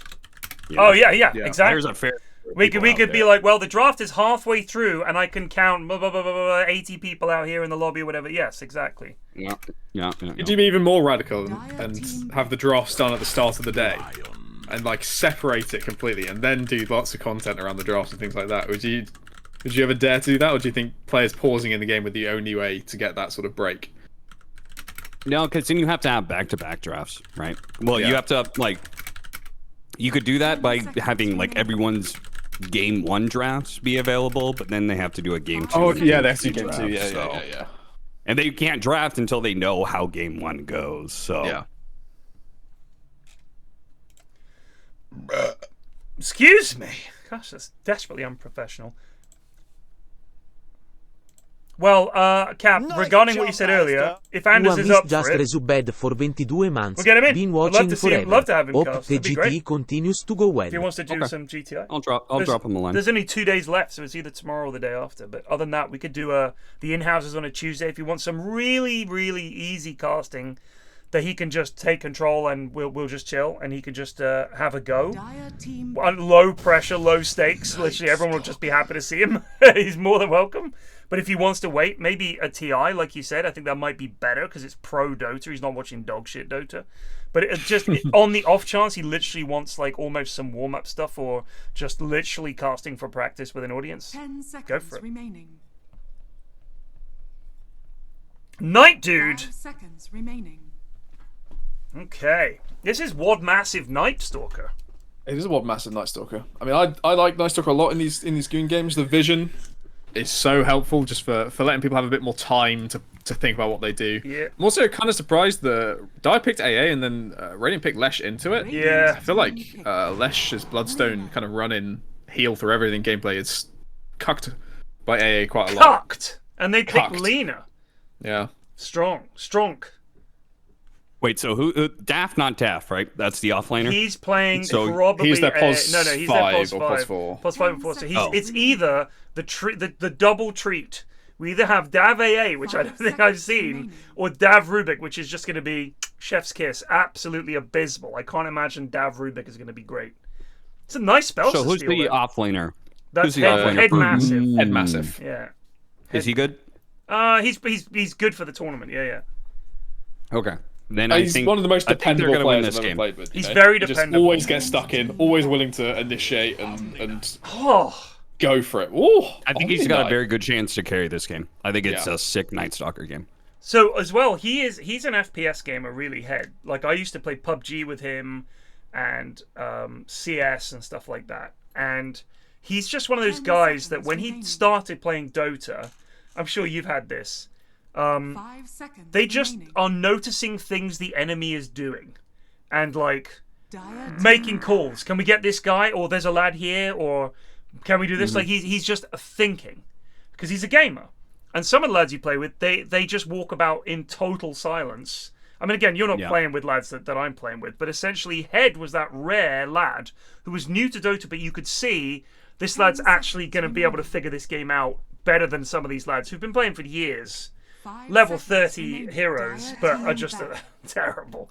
So, There's actual wheels turning, and he's reacting to what's Exactly, going on in yeah. the game. Instead of, I know a lot of Dota people. A lot of people play Dota, especially people who spam heroes. They get set on a track. They like this hero. They like the way it plays, and they go down. Every game is the same track for Same them, track, and yeah. they do kind of the same thing because that's what they enjoyed, and that's maybe what was successful for them. So they just kind of keep doing that, no matter what.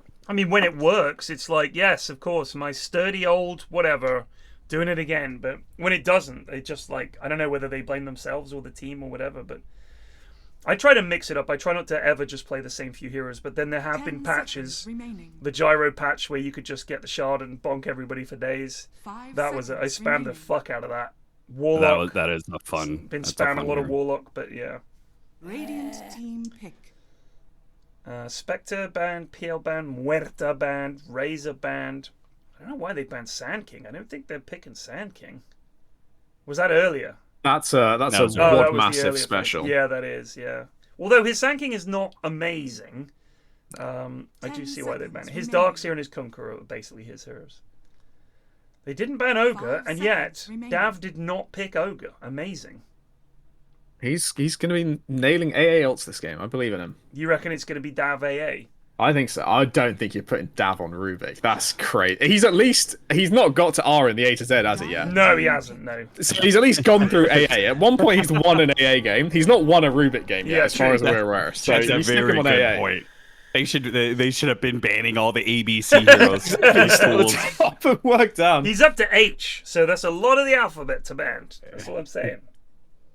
10 seconds. Wraith remaining. King. I still feel like this Wait, Night how Stalker long should has be... he been doing the ADZ challenge? 5 Oh, seconds months and remaining. months and months. But He to be fair, he takes long enough. He's going to forget Ancient Apparition. By the Yeah. time he gets to Z and completes it, he's going to forget how to play the A heroes. He may have forgotten already. He said wow. he's had some heroes that have been 14, 15 games to get past. But he's never given up. So the thing He's is, just kept going. on a Tuesday, Cap, on the Yogscast stream, him and a guy called Joe, I also play Dota with a lot, they are doing dab streaming. And in order to make it more interesting, they did the A to Z challenge. So they've been doing it. So yeah, since January, but that's 3 games a week. So 3 games a week since January to get up to H for Dav. I don't think that's too bad. I think that's okay. Yeah, it's not too bad. That's I respectable. remember doing it years ago. I still haven't done mine. It's fun. I've not done it. I don't think I've done it since Legion was added. That's how long ago it was that I did it. I don't think Legion was in the game yet 10 when I seconds did my A to Z. So way back.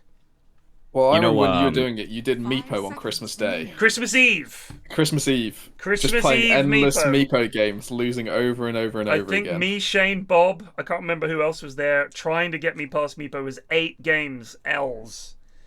Oh my god, it was rough. In the end, I was just like, right, don't level the other Meepos. We'll just play with one Meepo. Oh man, I was super bad back then, even worse than now. I was surprised by this AM pick. I feel like it's a bit of a throw. I don't think it counts as rating at all. I think Omni Knight might just batter him in lane.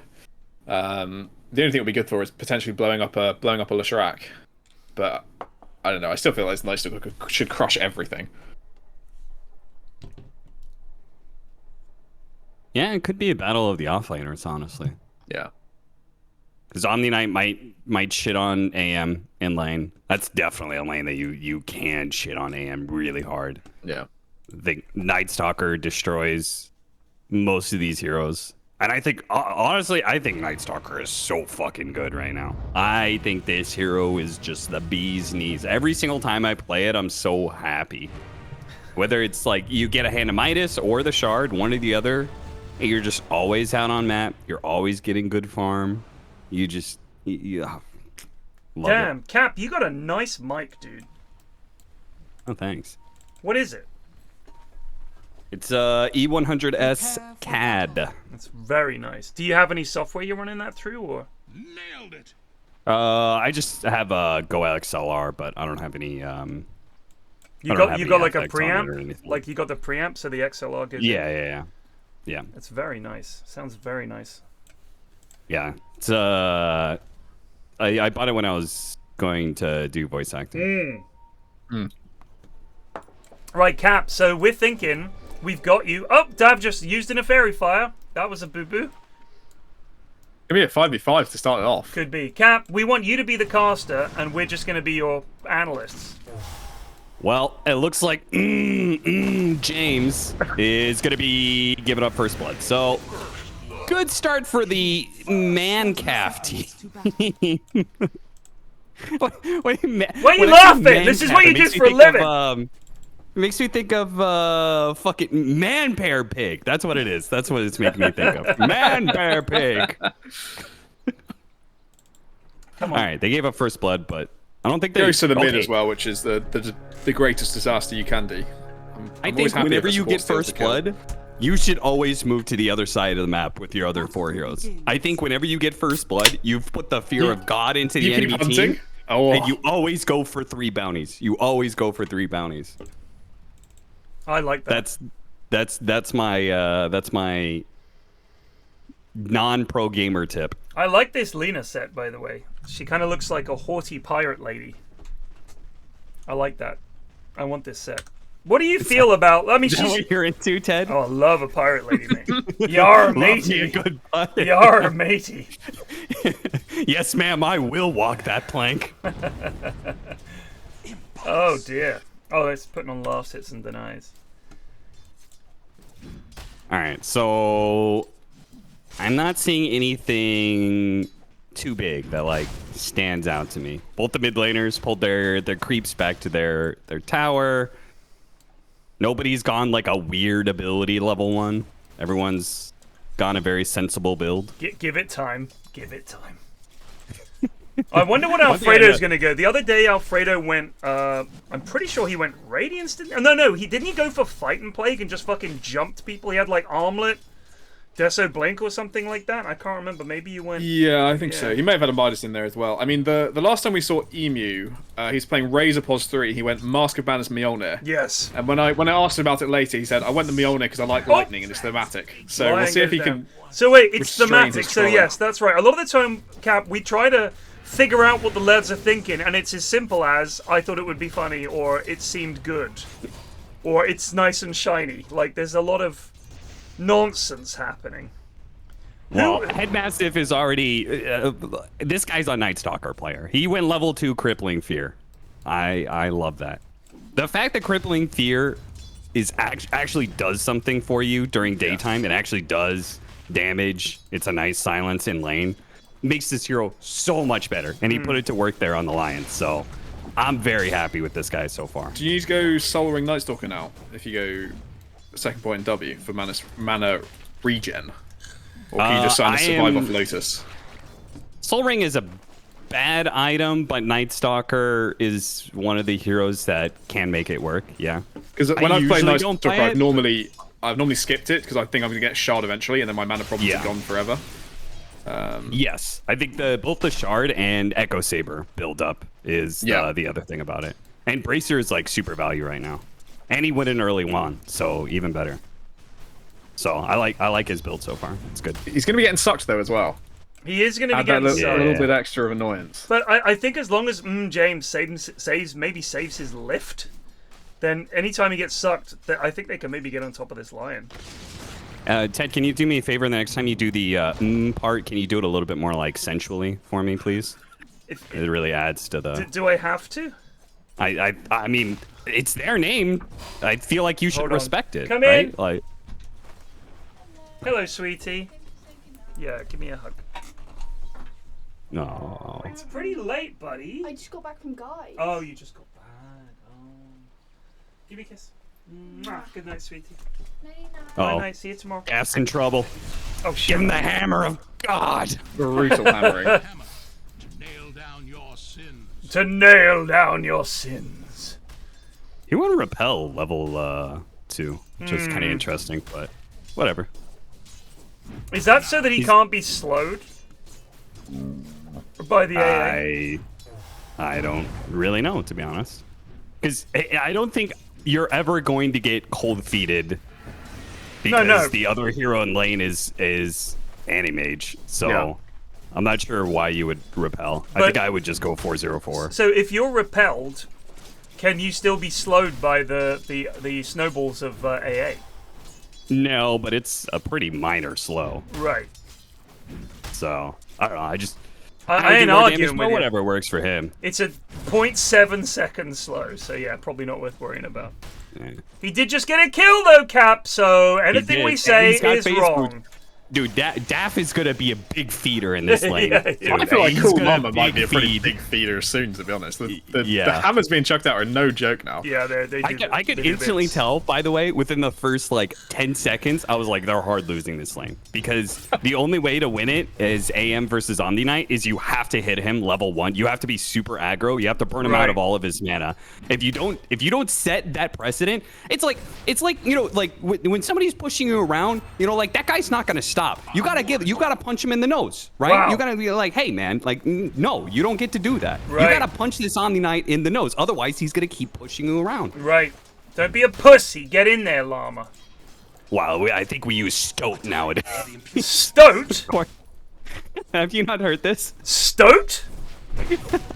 it's a Slacks thing. Oh, I think Daft's dead again. Oh, we'll see. Depends on Emu can get this kill if he wants it. They've got James coming in to back him up. James. See, now he's got no mana, and what do he do? And Nukin also out of mana. If Llama had fucking clicked him in the first place, this wouldn't have been happening. They're actually. I think they took more damage from that small camp there than, than they took from the big hero. Then These lads are furious. How dare you! So if we're talking about this game as the battle of the offlaners, I think Mancaf doing a bit better so far, right? Yeah, but I mean, it's also night. Until a minute ago, it was daytime Night Stalker. Nice so from head. What are you really they've gonna had do? they've had to drag the pos 4 top. Was he He's dead. No, he's a liver. He lives. He lives. He's got a one. They also lost Lesh. Lesh went up top and died to Teddy, or he was mid and died to Teddy. He was Yeah, mid. he got Laguna bladed, and Lena got an arcane rune for trouble, and she's gonna go ganking. Oh god, this top lane's gonna fall apart. All that good work. Nope, she's given up. Oh. Getting some bounties. I played Omni quite a bit when it was fun to get like Echo Saber and shit on him and just run at people. Oh my god, this hero he's so much fun. I really like playing Omni. Because when you just have to fucking you can heal still do that build. Oh yeah, I think doubt. it's still good. Yeah, it's just fun. Because also I feel like a lot of the time when I play mid, which is generally when I play in the morning, and we're all sort of like Archon or below. It's like a lot of the time people just aren't playing against an Omni mid very often, so they're like, oh, what do I do? And you just kind of they can't. You know, you do so much damage with the hammer.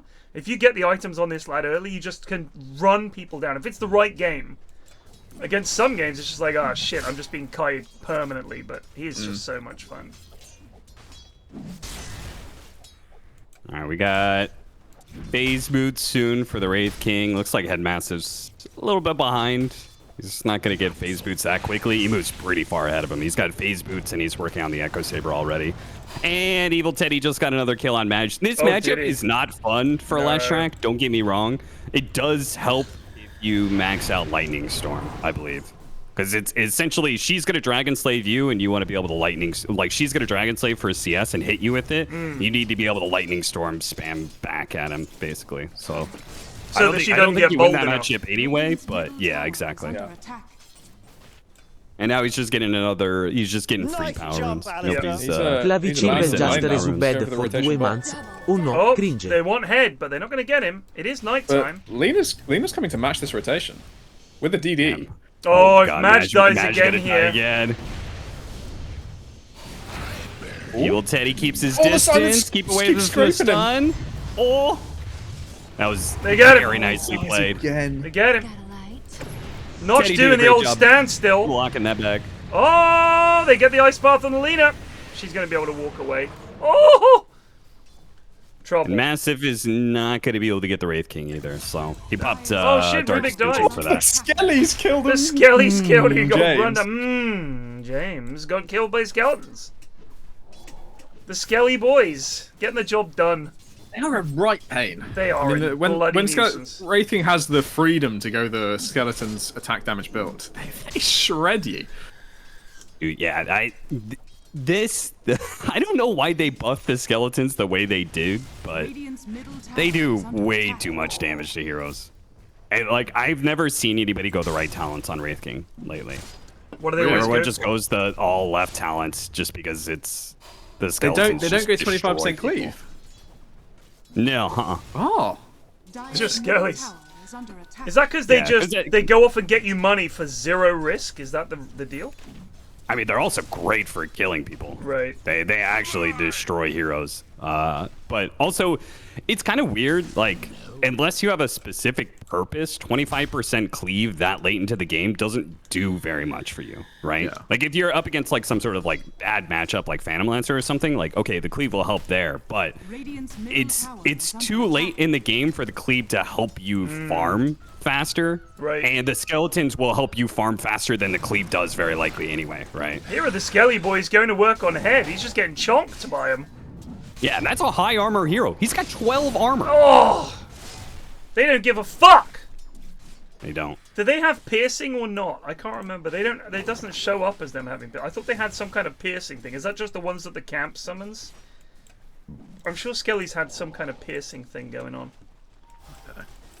I have no clue. I'll be honest with you. That's one of those mechanics that I never bothered to worry about because I figured it was.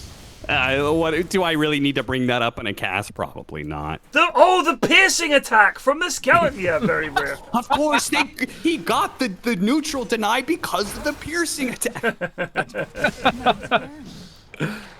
What's Alfredo gonna go here? He's going for the armlet. I don't think he goes. I don't think he's gonna go Radiance this game.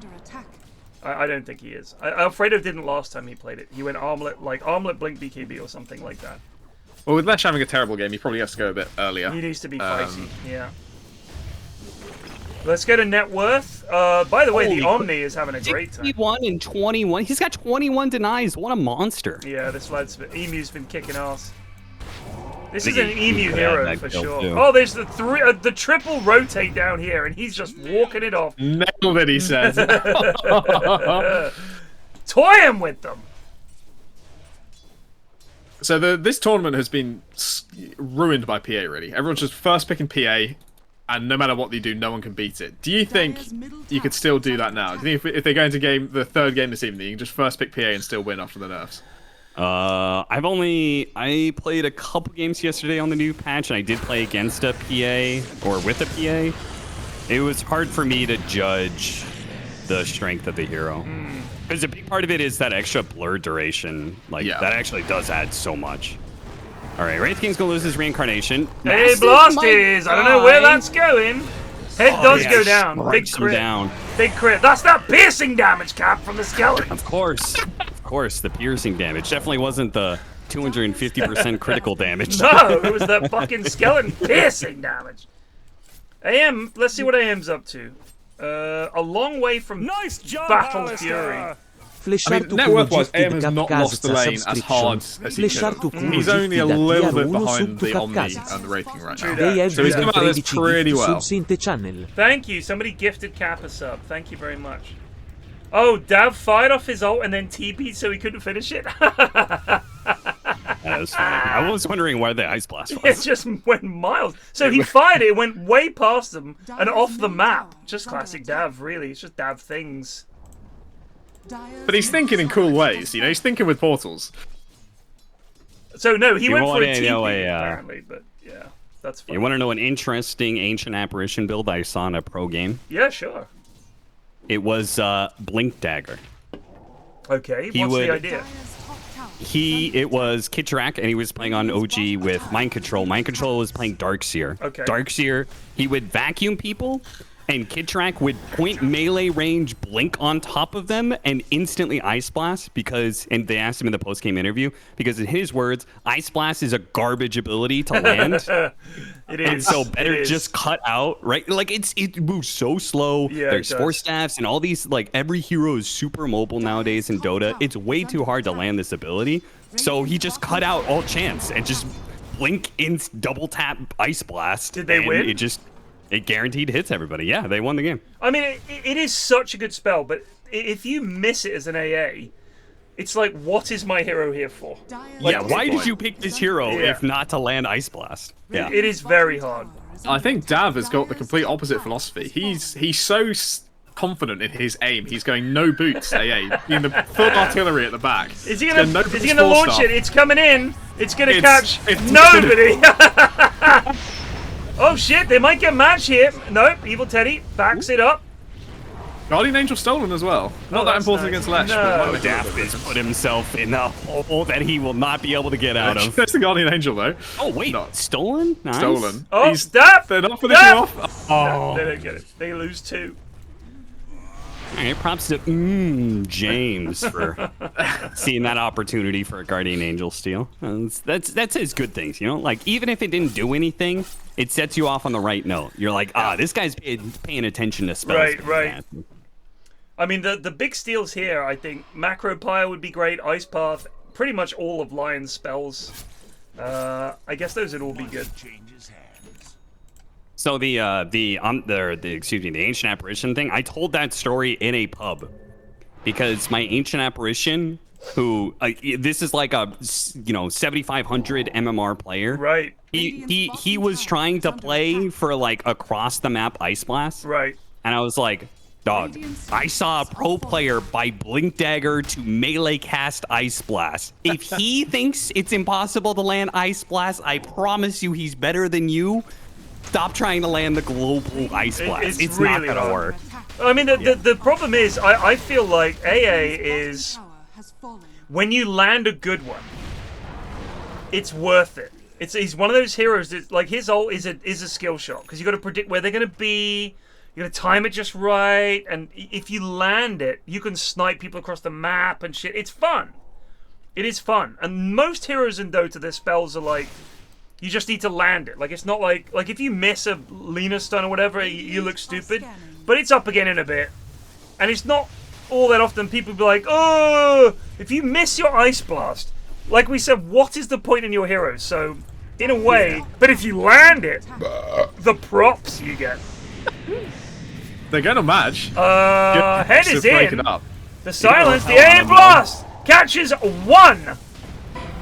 Head Mastiff is dead. definitely dead, but he created a lot of space Oh for his team shit! to go in. Yeah, they That get was two. Great. Notch gets a double stun off. Teddy round the back here again. The clicks on Notch. Clickety clackety clock. Dead.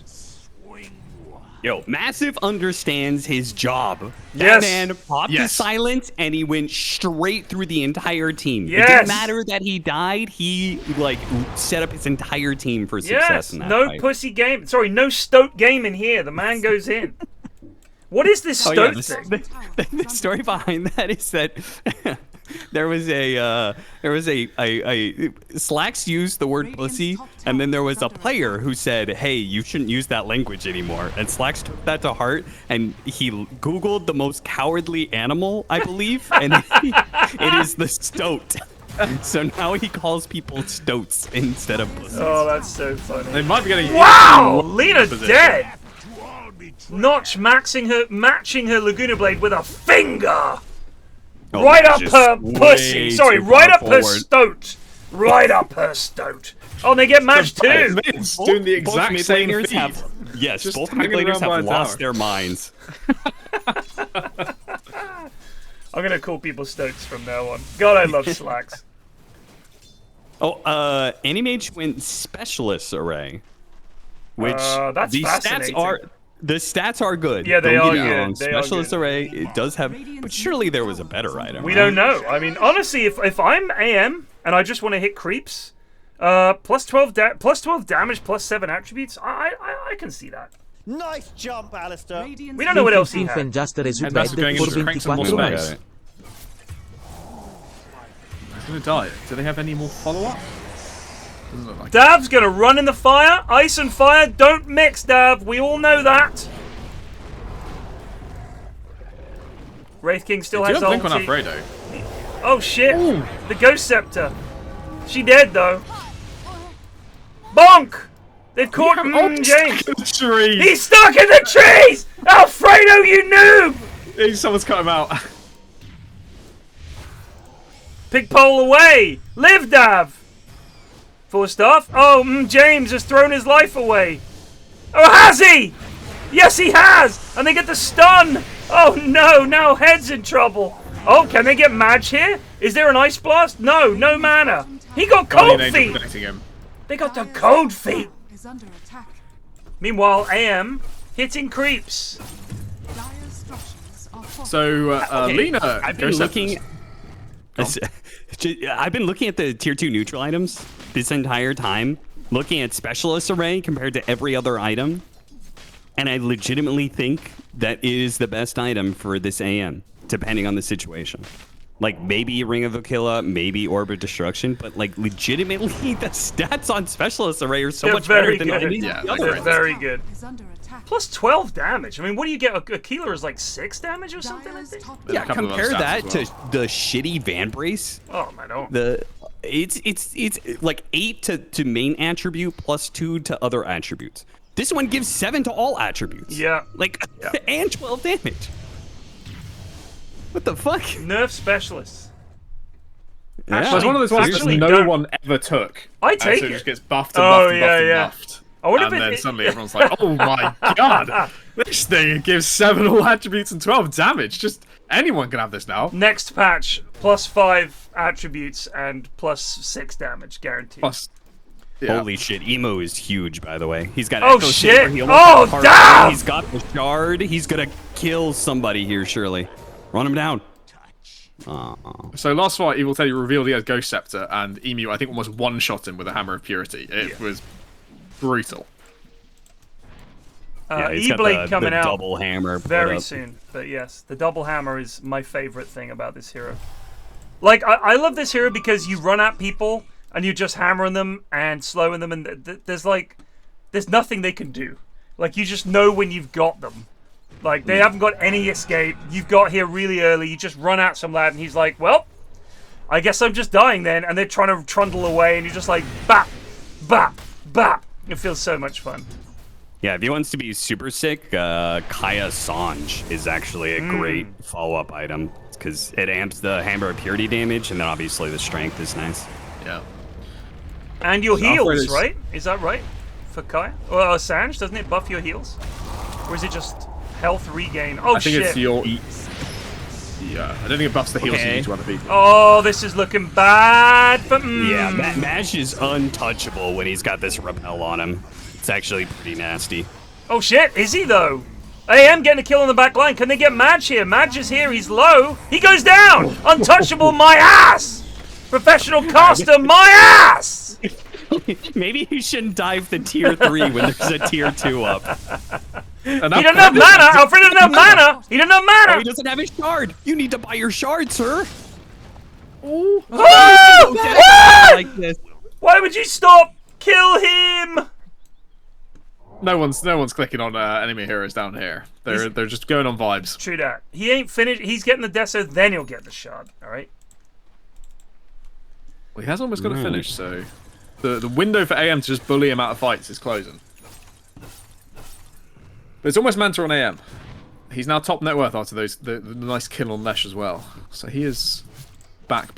I am honestly the lads. One of their weaknesses. So Cap, one of the things we do every Tuesday is we do the in-houses, where we do. You've cast them before, in fact. We got you and Blitz in to cast them. And do you remember there was a game where a sniper picked up like 2 braces, and you guys were like, "What's he doing?" And then the enemy team just couldn't kill him, and you guys were laughing. It was like, "Holy shit, this might be the play." So when we do those, shit, I've fucking forgotten what my point was. Yeah, anyway, just a small ad for those. I forgot what I was going to say. Double bracers! Buy them in your today. Can't remember. I got distracted because I was watching the game. God damn it. All right, well, while you were telling that story, which was riveting, Alfredo did figure out he needed the shard. I've remembered.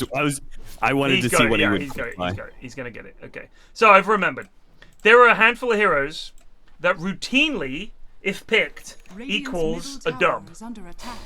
Medusa, for a very long time, was one of those heroes because the lads just couldn't go high ground, couldn't finish it, and Medusa would just win games. And AM is another one because the lads just couldn't handle tracking down the AM, and often their draft would their stuns would be like Witch Doctor and Jakiro. So they didn't have the instant stuns for AM, and he would just live. I think Spectre for a long time was also one of those heroes where, you know, the lads would they'd pick Wraith King or something, and the Spectre just doesn't give a shit and just kills everything. AM is one of those. Oh shit! Oh shit! Oh shit! Are they? Oh no! What are they doing? He tried to stop Dav came through! Dav finished the TP! Dav, God bless you!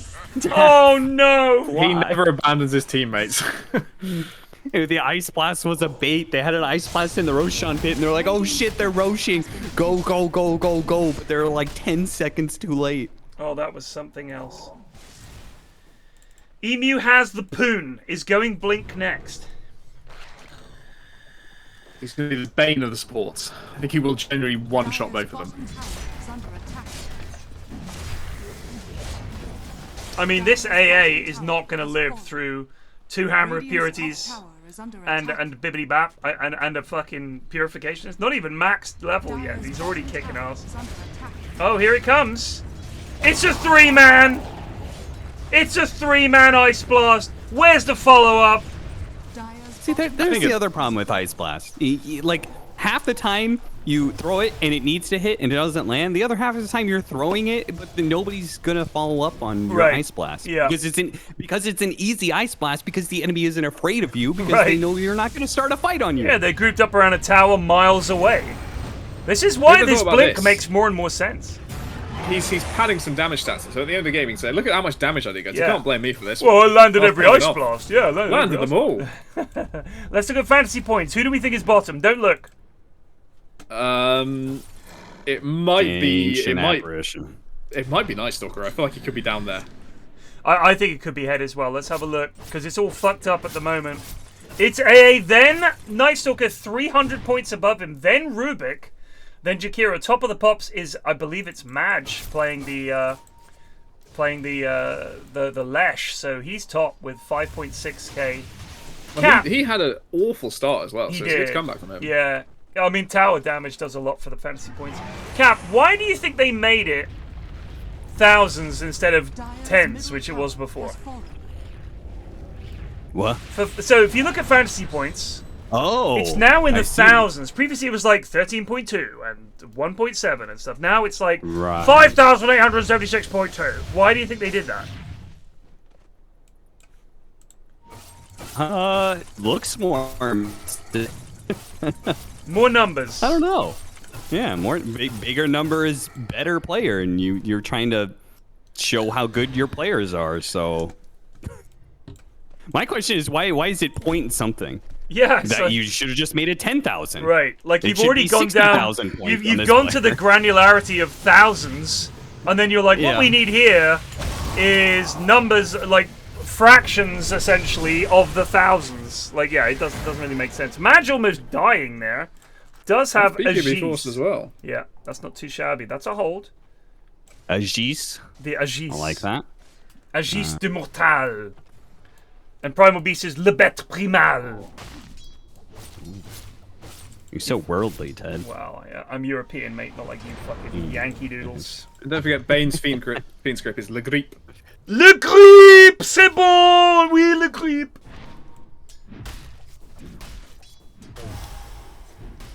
I travel far and wide. I'm in Oklahoma, been to Dakota, North and South. Hell, I even went to Georgia one time. Worldly, they call me.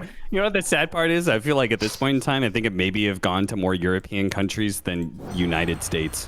Well, I mean, a lot of it, to be fair, if esports was big in America... Oh, shit! Oh, disaster. He's trying to break the chains with the silence. Head, what a play! What a fucking play! They all get out.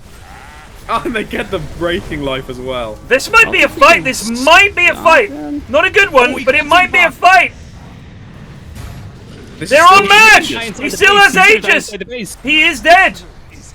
Llama's gone in. Back and die again. He has no BKB as well. Oh, they got the Jakiro. No BKB. Madge is going down. Huge hold from the lads. Cool Llama triple. Wow, oh, they needed that. Madge thought he was cock of the walk. Not today, sunshine. You can't just walk up. That was a great save from Head. Holy shit. Yeah. Absolutely he just gets in there. He does. That's what we like to see. He casts his spells. Oh, Cap, while I think of it, can we get a live... Num num num num num num num. No, that wasn't it. What are you doing? What? Your voice line from last TI. It's my... I know. That wasn't it at all.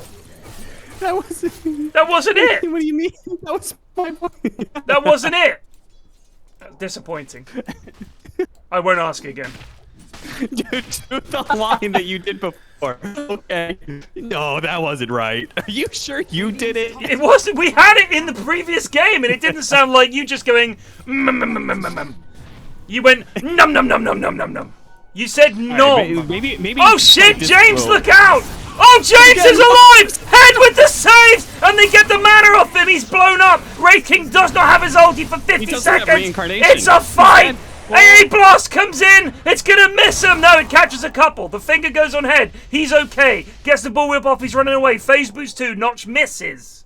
They get the Omni for nothing. Very nice. And he's using that shard. Woo! These lads are not going gently into that good night. Oh no, sir. They came to play dotes. Networth lead back in Dire's favour. Oh, baby. All right, if he gets to Butterfly, I don't know. This AM is really tough to beat at this point for this lineup. All Cole Llama has to do is just not take the man fight against the Omni Knight or the Wraith King, and just focus on blowing up the Leshrac and killing the supports. They kite the other two melee heroes around because they've got good heroes to do it, right? Yeah. They've got pretty decent stuns. They've got a Night Stalker to like man up against them for the AM. As long as he doesn't man up against those two heroes until he has Butterfly, I think they have. I think they win this game. I think that's a very, very good shout, young Austin. Thanks. Oh, he's got the Elven Tunic too, which is hype. He's got the tunic.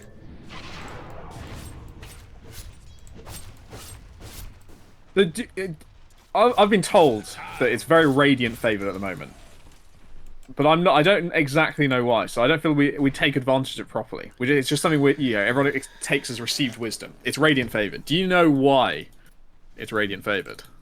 I don't know. Is it? How long has it been Radiant favored? Because I thought it was Dire favored at some point. So I think it's not this most recent mini patch, but this most recent patch in general. I've been told is Radiant. Okay. I've heard some people say that the buff that the mines, the Dire jungle gives, is like applied to creeps as well, so they get like plus several health regen, stuff like that. But I don't know if that'd be that impactful.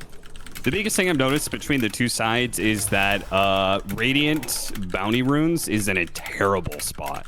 It's just the worst. Why is the Radiant bounty runes on the low ground and the Dire bounty runes on the high ground? That makes no sense to me. Yeah. So it's Radiant. It's very easy to forget about your bounty runes and a lot easier for Dire in their invasion to pick up the bounty runes. I always see 2 or 3 bounty runes stacked up on the Radiant side because it's just not an area that you particularly want to be. It's just, it's a whole lot of nothing in the area and it's low ground. It's just a bad place to be. So Interesting. That's the only thing I've really noticed between the two sides.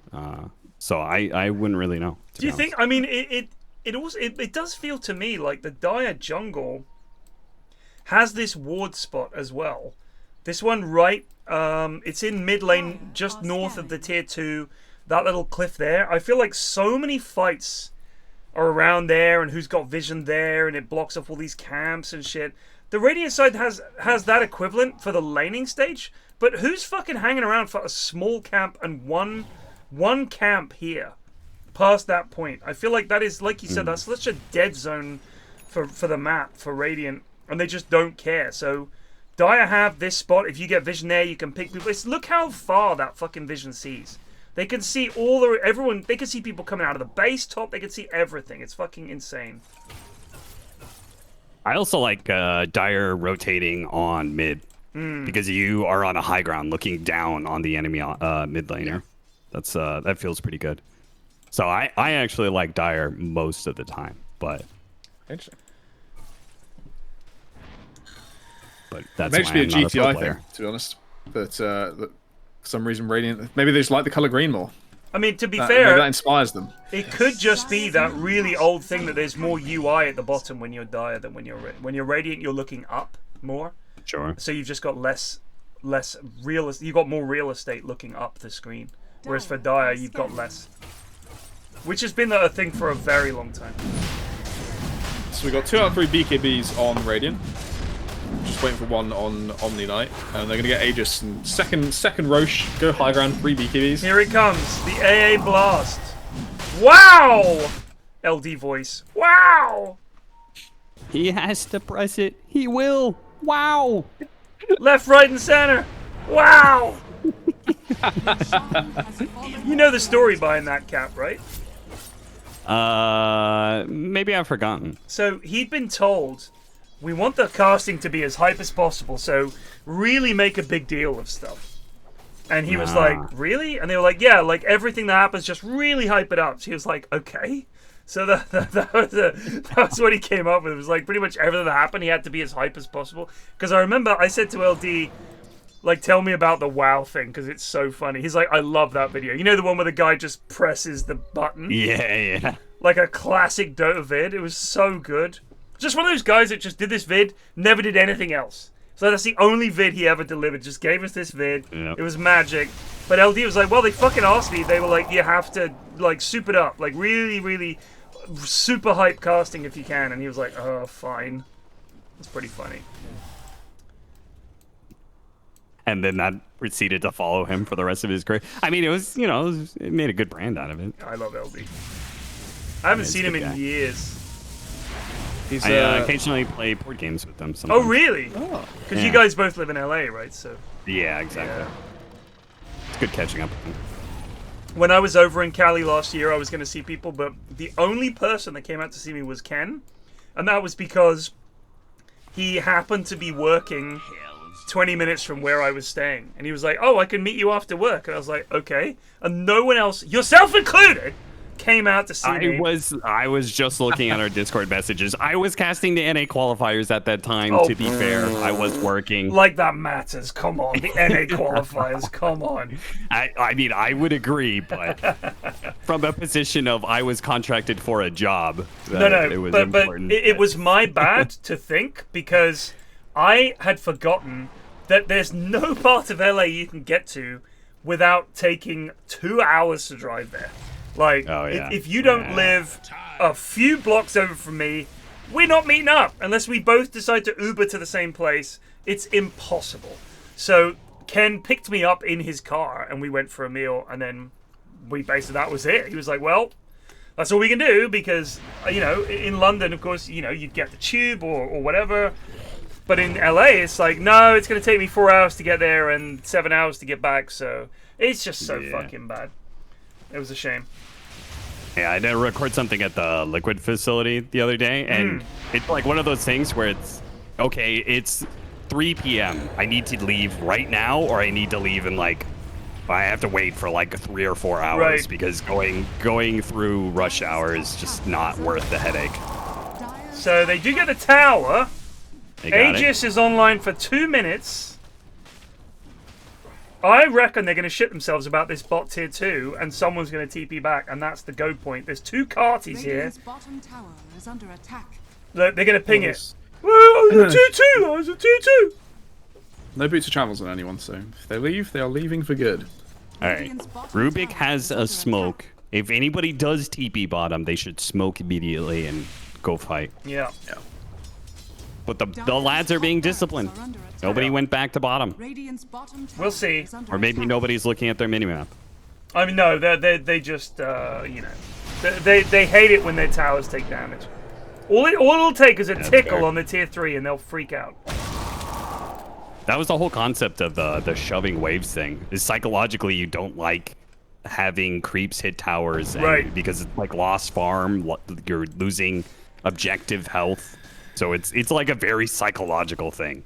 Every player is bothered by it. Interesting. So here's a question for you. Are we happy with the fact that Lesh gets this stupid split earth thing just on a shard? Is that fine? Because to me it seems fucking nuts. Like, you could just spam it and it kills all the creeps. Coming high ground is a nightmare. Oh shit! They get it on Lena! She gets a Ghost Scepter up, but that ain't gonna help. Gets the 4-star away. Head goes in. Oh no! They're all gonna die. 3 dead. Nice talking, no buyback. They're gonna give up a lane. Match with a triple. It finally worked. The old run-up strat. Here comes the A blast. Doesn't catch anyone. What a shitter. All right, Night Stalker and AM were fighting the Omni Knight during that whole fight, while Eshrek was totally free. That was a disaster. That was what did I say, Ted? You Do not man up on the Omni Knight. No. You said it, It's useless. Bud. You said it. They cannot hit this man. You must kill the Lesh. Lesh killed 3 of your teammates. He is a walking bomb. He has 2k mana. Think how much damage that is, AM. Look at that. That's just over. That's 2,100 damage you'll do. Bomb. Just click him. Clickety click. That's a lot of damage. Look at that. The piercing damage from the skellies. Eating away at these buildings. I don't even know if they're still piercing. Get them, boys. Get him. I want you to bring up piercing damage from the skellies, Cap. Okay. These skeletons with their piercing damage. James are going to go down. Guess Poon. He's dead! Oh no! Oh no! They're gonna get the leader too! She's so low! The ice cloud! Big save! What's Dav doing? He's doing nothing! Head's going down! They're getting melted by Jakiro! They're all gonna die! Oh, it's a triple kill for Madge again! What did he do this time? He walked in! He manned up on the Wraith King this time! Oh The no! two heroes I said don't man up on! Nobody cares about those heroes. Only care to just kill all the supports. Blow up the Leshrac. Oh, Dav! The frontlining AA. Slain. Dav's positioning is abhorrent. He never uses this glimmer. He's perpetually caught out. Fair, Lena's survival was a beautiful glimmer force from Dav. Yeah, but then she still died. She did still die. But it looked very cool for a half It did second. look cool. Go bot! Go bot! Go bot! We fear nothing. This is... Alfredo's ult is up in 48. He somehow died. Get that omelette going, brother. Let's go. Ponk. Ponk. He lost his sight. In goes Head. Yeah. Trying to get the stuns. He's going on the Omni. Omni's doing what Emu wants to do. In comes Alfredo. He can't get the stun off because of the BKB. They get the zap on Alfredo. Still no ult. In goes AM. My god. Llama's so low. Ghost. He pops his BKB. Head is in big trouble. He's going to get Bibbidi Bap. He gets Bibbidi Bapped indeed. The Wraith King Ags shutting them down. GG is called. It's skibbity beep bop. It's a GG. I love that. I hope you've learned something today, Cap. I did. I need to insert more scatting in the middle of my cast. If you don't know what's happening, just scat. That's it. So the team I coach is now playing Mancaf as the winner of this. Oh, Wogan's versus Mancaf. Let's go. So, I mean, this is a pretty scary performance, to be honest. I would have been fine if they just crushed lanes and won, but Lesh getting dumpstered that hard and coming back like that is pretty scary. And I didn't really see any obvious, colossal misplays. So it's going to be tough. Yeah, I think Maj did a great job going in. Like, he definitely screwed up maybe a bit in the laning phase. He was a bit too aggressive. Like, basically the first 20 minutes is kind of whatever. But then after that, like, once he got strong, he understood he was strong, and he just kept running at the back line. It was super effective. Game client out of date. Game client out of date. They're about to fix something. Yeah, they watched that last game. They were just like, damn. We need to buff AA. Yeah, we need to have our patch. There we go. Update queued. It's going to be like 200k. Update. It is a 421 meg patch. It's not insignificant. They folded to the Shopify rebellion, complaining on Twitter all the time about the server. What, all right. The slowness? Arteezy put out a tweet. We gotta fix the servers, guys. Oh, did he? Yeah. Him and Crit. Let's have a look at Artur's tweet. So Artur tweeted, so Collapse tweeted, fix the servers. And Artur reposted, as it is nowadays, not retweeted. Oh, it's actually a 1.6 gig patch. Yes, please. And then he also tweeted on September 30th, Pango going to be in every grand final for the next 5 years at this rate. Oh, he deleted his tweets, I think. Okay. Yeah, he had some tweets that were like, this shit is like unacceptable. It was like pretty he was pretty hard for Artur. And I was like, damn, Arteezy's really going ham on Valve, and he must have deleted it. Gabe called him up. Hey, Artur, could you delete those tweets, please? Yeah, sorry, Gabe, sorry.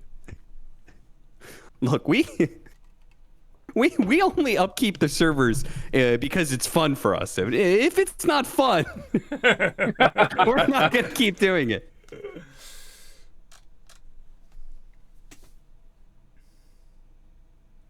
Servers have been laggy for a full week now at Valve Software. Crit still has his tweet up. Fair play to Crit. He's real. Yeah, he didn't back down. Crit was over in London earlier this year. I went out for dinner. It was a good crew, Cap. You would have fitted it in. It was me, Will, Quinn, Crit, Sheep, Frankie, Nat, and me. It's a good crew. It's an okay crew. Too many women for you? Know. Too many fucking women? Is that what you're going? No. Too much toxicity, Ted. Oh, I don't know about that. Listen, if the community has taught me anything, as a talent, I have a responsibility to keep the player's behavior up to certain standards. It is my responsibility when I became a talent to become like a father figure. And Quinn is a very naughty boy, and we should not be associating with him, Ted. Okay? Do not associate with him anymore. All right? It's unacceptable. I love Quinn. He is a lovely guy. That's a Reddit thread. Thread away. You burned your goodwill with Reddit. Oh, I'll have to leave the lobby now. We partied up. Hold on. You were kicked from the lobby. All right, so let me see. Because sorry, you weren't. I didn't have you friended up when Ari invited me. 1 sec. So now we're partied up. He should be able to. So look, Quinn is. I know he gets a lot of shit, and some of it is deserved, and I'm sure he would be the first to admit it because he did, in fact, have a thread saying yes, this is unacceptable behavior.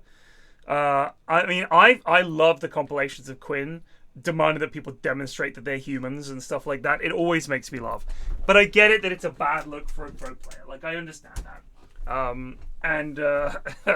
It's very funny to me. Can you join the channel, Cap? The We Hate Everyone channel.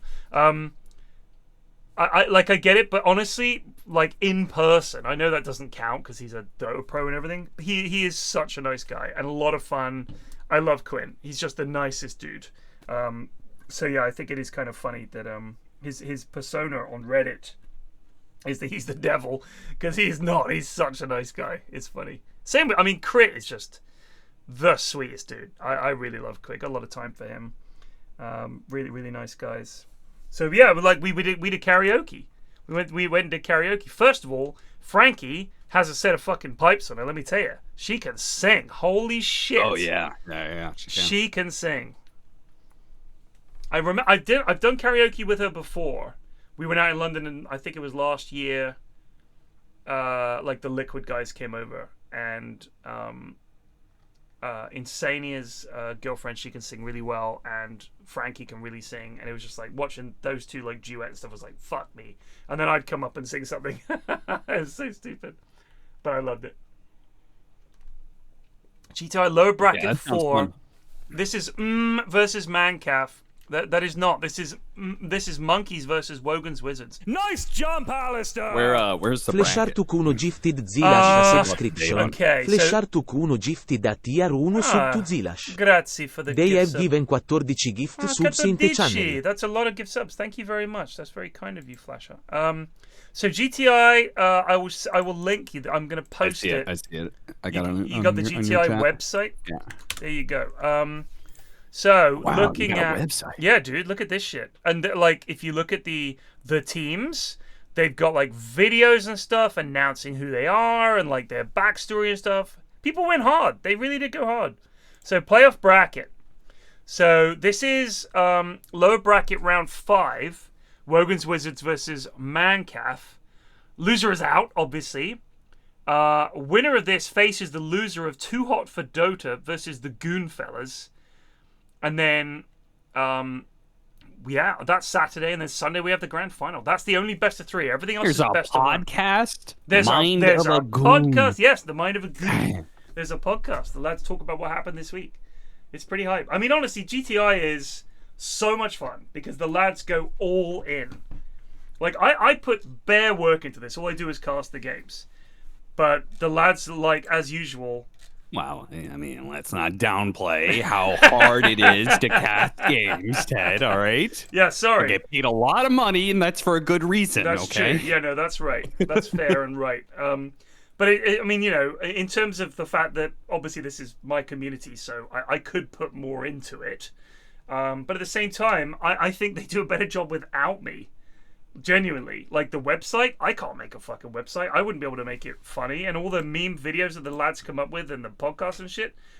I like the hands-off aspect of it, and just dipping in and casting the games and just letting the lads go nuts with their creativity and stuff. It's fantastic. So this is like an annual pre-TI thing. Name another community that does this. They don't. Like it's honestly, we've fostered something here, and that's the lads' hard work that's done that. So fair play. I mean, we don't get top level casters for nothing. We got Cap. You understand what I'm saying, chat? We got Cap to come in and cast these games. Who else is doing that shit? Only here on twitch.tv/ not OD Pixel. Not where the fuck not is OD Pixel. OD Pixel ain't doing shit. Give Cap the grand final. Come on. He's earned it. He's did GTI first. He's had the last tournament before TI. GTI. Listen, I'll settle for lower bracket finals. That's fine. We need to get SVG in. He would never do this in a million years. I said, what the fuck? I think he I'm would. not wasting my fucking time on some tournament for morons. He's actually streaming right now. Is he really? So, Yeah, you know what made me laugh started. is hanging out with SVG.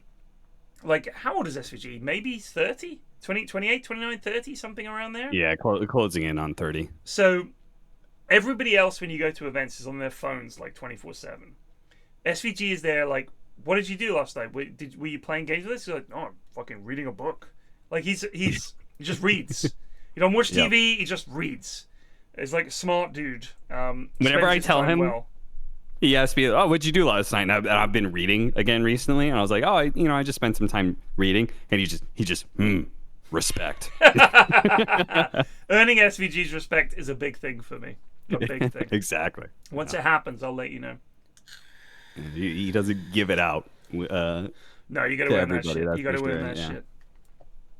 Yeah, he makes me laugh a lot. Yeah, he's a very funny guy. Honestly, like, partnering up with him, the two things I worried about was his energy, but the number one thing I worried about, and I was like, this will make us great if people just understand how fucking funny he is. Yes. Because I was like, he is super funny, but I'm not sure if, like, because he has a pretty dry sense of humor, so I wasn't sure how much of the Dota audience, especially since, like, certain things like sarcasm or very dry sense of humor doesn't always come across for, like, different regions, right? Yeah, no, like, different agreed. cultures. Yeah. It's not, like, sarcasm especially is, like, a thing that's, like, not, people don't really use it. Like, it's just considered rude, basically. Yeah. So I was just like, I hope people, like, understand. Like, if they just take some time to, like, get to know him, they'll understand, like, this guy's hilarious. Agreed. Yeah, 100%. Like, it's just one of those things, like, when I think it's interesting, a lot of the pros, and this is something I know that a good friend of mine, she works in TV, and she did a documentary that involved a lot of sportsmen and, like, athletes and stuff. And their approach is, tell me what I'm doing wrong and I'll fix it. Like, they want to work. 5 seconds. Like, and you coach them and they listen and they do it. Because that's what they've done their whole careers. Radiant team Yeah. So I feel like Dota pros, if you get the right one, like some Dota pros are just not talkers. They're just guys who just play Dota. But if you talk to some of the Dota pros off camera and stuff, they're very chatty. Like someone like Quinn, for example. 5 seconds. If Dota's still around when he retires, I think he would be a great co-caster. Americans, it's all Americans, Brits, you know, they can talk. We're talkers. We have conversations. We chat a lot. We understand how to have conversations. Insania is really good. Insania is fantastic. Like, you've got to find the right pro. If they're chatty now, but the thing is, they'll go in and they'll be like, right, what did I do wrong? And then I'm sure SVG came to you because I've seen this before. What do I need to improve? And you're like, I don't know, great. It seemed great. He's like, no, come on. Like, what can I do better? And works with you and it's like, come on, this is your thing. I'm coming into it. What do I need to do differently? What can I improve? Watches their casts back, reads the feedback, looks for the good comments and stuff. It's interesting. It's really interesting because a lot of people don't look to improve, but pros, especially Dota pros, they're always looking for that edge. Like, what can I do differently? Like, they're used to watching replays and trying to find the margin and stuff. So I think it's if you get the right pro, they're going to work super fucking hard to get there. I mean, I thought as soon as I heard you guys, it seemed so easy. like as a pairing. Like you guys have a similar sense of humor. You feed off each other really well. I just thought it was really, really, really good. But like Suns fan has since the same. Like seriously, like I was like, I know they did the podcast and stuff, but as a casting duo, I was like, how's this going to work? Honestly, we're blessed with the casting pairings we got at the moment. It's probably some of the best I can remember in Dota. Yeah, I think what's really nice is that we have 3 to 4 like premier duos, and I think unfortunately we don't get as much Trent Lyrical as we probably should, but between the other 3 that are usually going to events, we have the broad range of like Owen and Fogged are like on the far side of like professional and hype. Like if that's your grand finals duo, right? That's what they do best. And then on the exact opposite spectrum is Suns fan and Syndrome, which is way more entertainment based, right? And it's just like if you have a game that's boring, they're gonna make the watching the game way better, because they just bring entertainment to anything. And then I think Avery and I are somewhere in the middle there. No, I mean, do you remember who was it? The game it was Liquid against Entity, right? Which was like the final was I think Matu infested Pango to keep him alive, and they turned the fight around. Liquid versus Thunder Awaken. Thunder Awaken. That was so fucking good. Like, we were watching that, and we were all jumping up and down and stuff. That cast was impeccable. I felt, and this is not intended as offense, but when you guys cast that, I was like, all right, that's their cast. Like, as a pairing, they've arrived. That cast was so fucking good. This is now a solid partnership that I'm like, I love this partnership. Like, even all the good work you've done, that was the game where I was like, okay, this is now... They've now arrived as a pairing in a way that I think, now it's solid. Yeah, no, I agree. I felt the same way. Honestly, I was like, I think we just proved ourselves to like maybe do grand finals or lower bracket 100%. finals. 100%. Yeah. So this is it. One of these teams is going home, and these are both good teams and both popular teams. 5 seconds remaining. Well, the good news is, Ted, that all 10 of these players are already home. True. There's no embarrassing flight home. There's no nearest airport or straight airport or any of that stuff. They're all already at home. So their teams are leaving the tournament. One of them is leaving the tournament. Very good point, Cap. That's why you're a caster, of course. I'm just an idiot. You've made that very clear. 5 seconds remaining. That was not my intention. Well, it was. Come on now. We got a Witch Doctor. We got a Warlock. We got a Necro. That's a pretty early Necro pick. That's a pretty early Necro pick. Yo, Witch Doctor is still broken. I still think. I don't care what the pros are doing. I love it, Ted, whenever you're on a panel and you're like, I don't care what the pros are doing. This is like, this hero is fucking broken, because like I think it speaks to like 90% of the audience. That hero is broken. What the fuck? And the Witch Doctor is that hero for me. Agreed. I'm like, I win my pubs all the time with Witch Doctor. And again, it's like 7 to 8K pubs. Like, these are good players. Right. And I win games off of Witch Doctor. I'm carrying from the 5 position. This hero is strong, still broken. Like, the ags on this hero is fucking insane. Like, it's one of those spells, you put it down, the enemy team cannot fight you. They cannot. You cannot stand there and just tank the Witch Doctor roll. And it just goes on for fucking ever. It's insane. Like, you cannot stand against this lad. In lane, Maledict secures so many kills. There's so many games where it's like, my carry is like, great. We've got 5 kills. You've got them all because of fucking Maledict. Like, it's just so fucking good. Like, all those fights in the safe lane where, he's escaped on 100 health. Fuck, we'll get him next time. Maledict, you ain't getting out. That's it. It's over. You are dead. You are definitely going to die. Wait for it. Like, you can't beat it.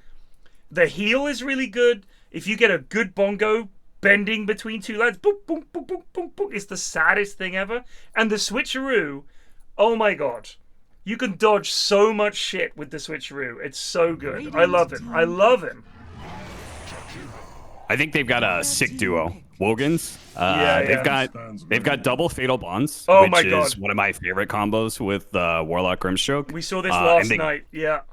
Yeah, and then Grimstroke Night Stalker is really sick, right? You Inkswell him, he just goes straight to the back line, gives him a hard dispel if he needs it, and they've got double silences between Night Stalker and Grimstroke against Necrophos. Yes. Which that hero suffers a lot, particularly against the Phantom, because he makes himself ethereal, and you get the Phantom on him. Yes. And then he can't kill the Phantom, Can't do and he's shit. silent. Yeah. Yeah.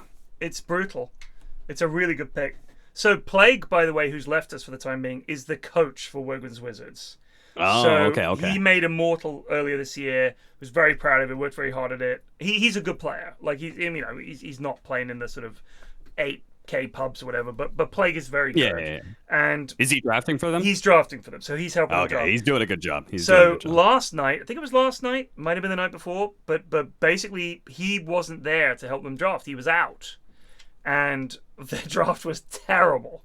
Absolutely terrible, which is why they're in the lower bracket.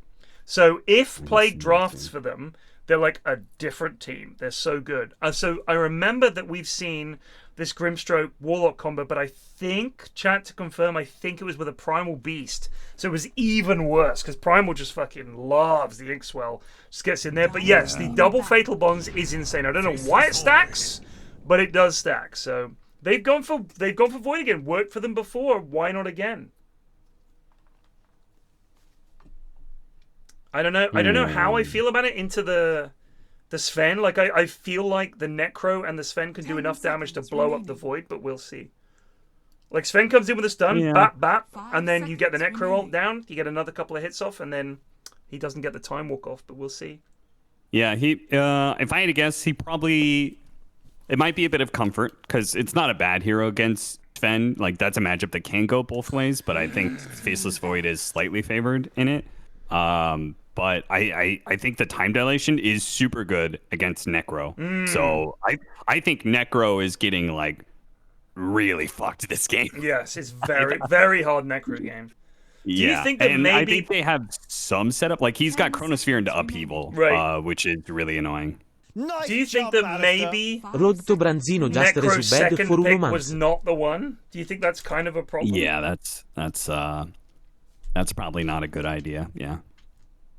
Radiant team They banned Viper. I don't think Plague's a Viper picker, in all honesty. I think with the lineup they've got, you've got Night Stalker, you've got Warlock and Grim, who are very strong supports, I think, especially combined, but I still think they're just good. I think you want to pick a mid that's going to do shit. I think you want a mid that's going to be ready to fucking go around and do shit. A nice fast mid. That's what I would be going for. This is a Necropos 3, I think, by the way. Yeah, I think so too. I think if they have an Invoker player, Wogan's, I think Invoker is sick here. I think if somebody plays maybe like Wind Ranger, maybe Lina, somebody's like a really good Lina. You've got great targets to blow up. Any of those range carries that is decently active, that can just throw damage inside the Chronosphere. So Hellboy is their mid. I think he plays. I know he likes Ember. I don't know if he likes Lina. 10 seconds remaining. But I could imagine him picking something like Ember just because it's a comfort hero for him. 5 I'm not seconds 100% sure, remaining. but we'll see. Dire team pick. Radiant team pick. Park, okay. Okay. That's some fine. setup and some more silence the Necro has to deal with. Can dodge a lot of shit. Yeah. This looks like the most painful Necro game I've seen in a while. Really this is does. terrible for him. I will be impressed if Emu does well this game. You have 'cause he 3 is not set up to silences. succeed. You have Night Stalker up your dick silencing you. You have the ghost from Grimstroke, his wife, silencing you. You have Puck silencing you. And if you group up, you're going to get Chronosphered. You've got this is the thing I love about Warlock Cap. Is the damage output in team fights with the changes to the way Upheaval and stuff actually fucking does something. You could just cast your spells and just stand there fucking people up. Like previously, Upheaval was kind of shit. It was like a bit of a slow. But now it's like, oh, you like being Fatal Bonds and fucking melted? Welcome to hell. And now you have Grimstroke with him. doubling that damage, so it's even scarier. It's terrifying. So what would I need to do to help with GTI next year? Loved it this year and would love to help host games or work on content pieces or coach teams. And Jonah says Flax is not the one to ask. Okay, dude. I mean, you did go on a rant earlier about how you don't really put that much work into it, et cetera, et cetera. But I think it's a reasonable question. I could maybe direct them to the right person. I would say if you talk to Eri Oldenok, he's one of the mods in the channel, he would probably be the best person to point you in the right direction. All right, Plague, do you think you won the draft? Yes. Yes. How come this LC scares me? You're fucking wrong. Am I?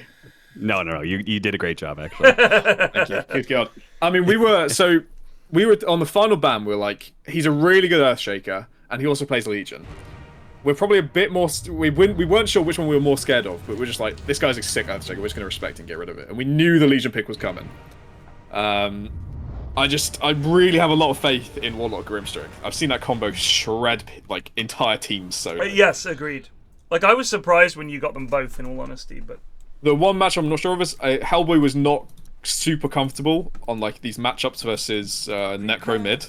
I don't know how this is gonna go. I don't think Puck is. What did you want? That was we were suggesting like Lena and Viper and things like that. Okay. And he was like, he doesn't. He didn't want to be. He wins the lane, but the rest of the game he's standing at the back and doing damage. He wants to be someone that goes in there, starts fights, and sets things up for Void and Night Stalker. And I was like, okay, I think Puck is probably not going to lose this lane. The worst thing that happens is you just spam Q and live. I mean, you can dodge a lot of his. You can dodge his skulls with phase shift. And the silence is brutal. I honestly thought this would be off-lane Necro because he'd been counterpicked so fucking hard. Yeah, we wondered if they were thinking about it, but I don't think Emi plays it. We were also thinking Bristle for them could have been good, but again, I don't think Emi's a Bristle player. So we're pretty confident we match Necro, and Emi would be on a hero he knows. Because at this point, it's like, there's a lot of pressure on you. You don't want to be like, shit, I haven't played Bristle in 2 years, let's just pick it. That's group stage stuff. Not playoffs. Cap, that's how you say nom nom nom nom nom nom nom. There you go. I think you were definitely winning the draft. I think Legion Commander is probably their best option for bailing out. Yeah, I agree. What I think was a lost draft, because I think Necro is. I think you fucked the shit out of this Necro. Yeah. I don't.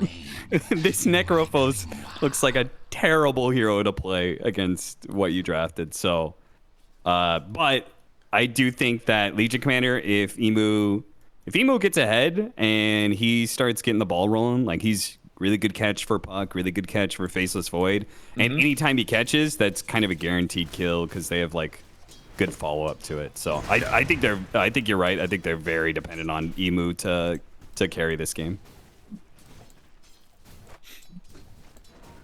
I mean, we've had my offlaner has mostly played Night Stalker this tournament. It's like he says it's like his favorite hero, and whenever we can, we've picked it for him.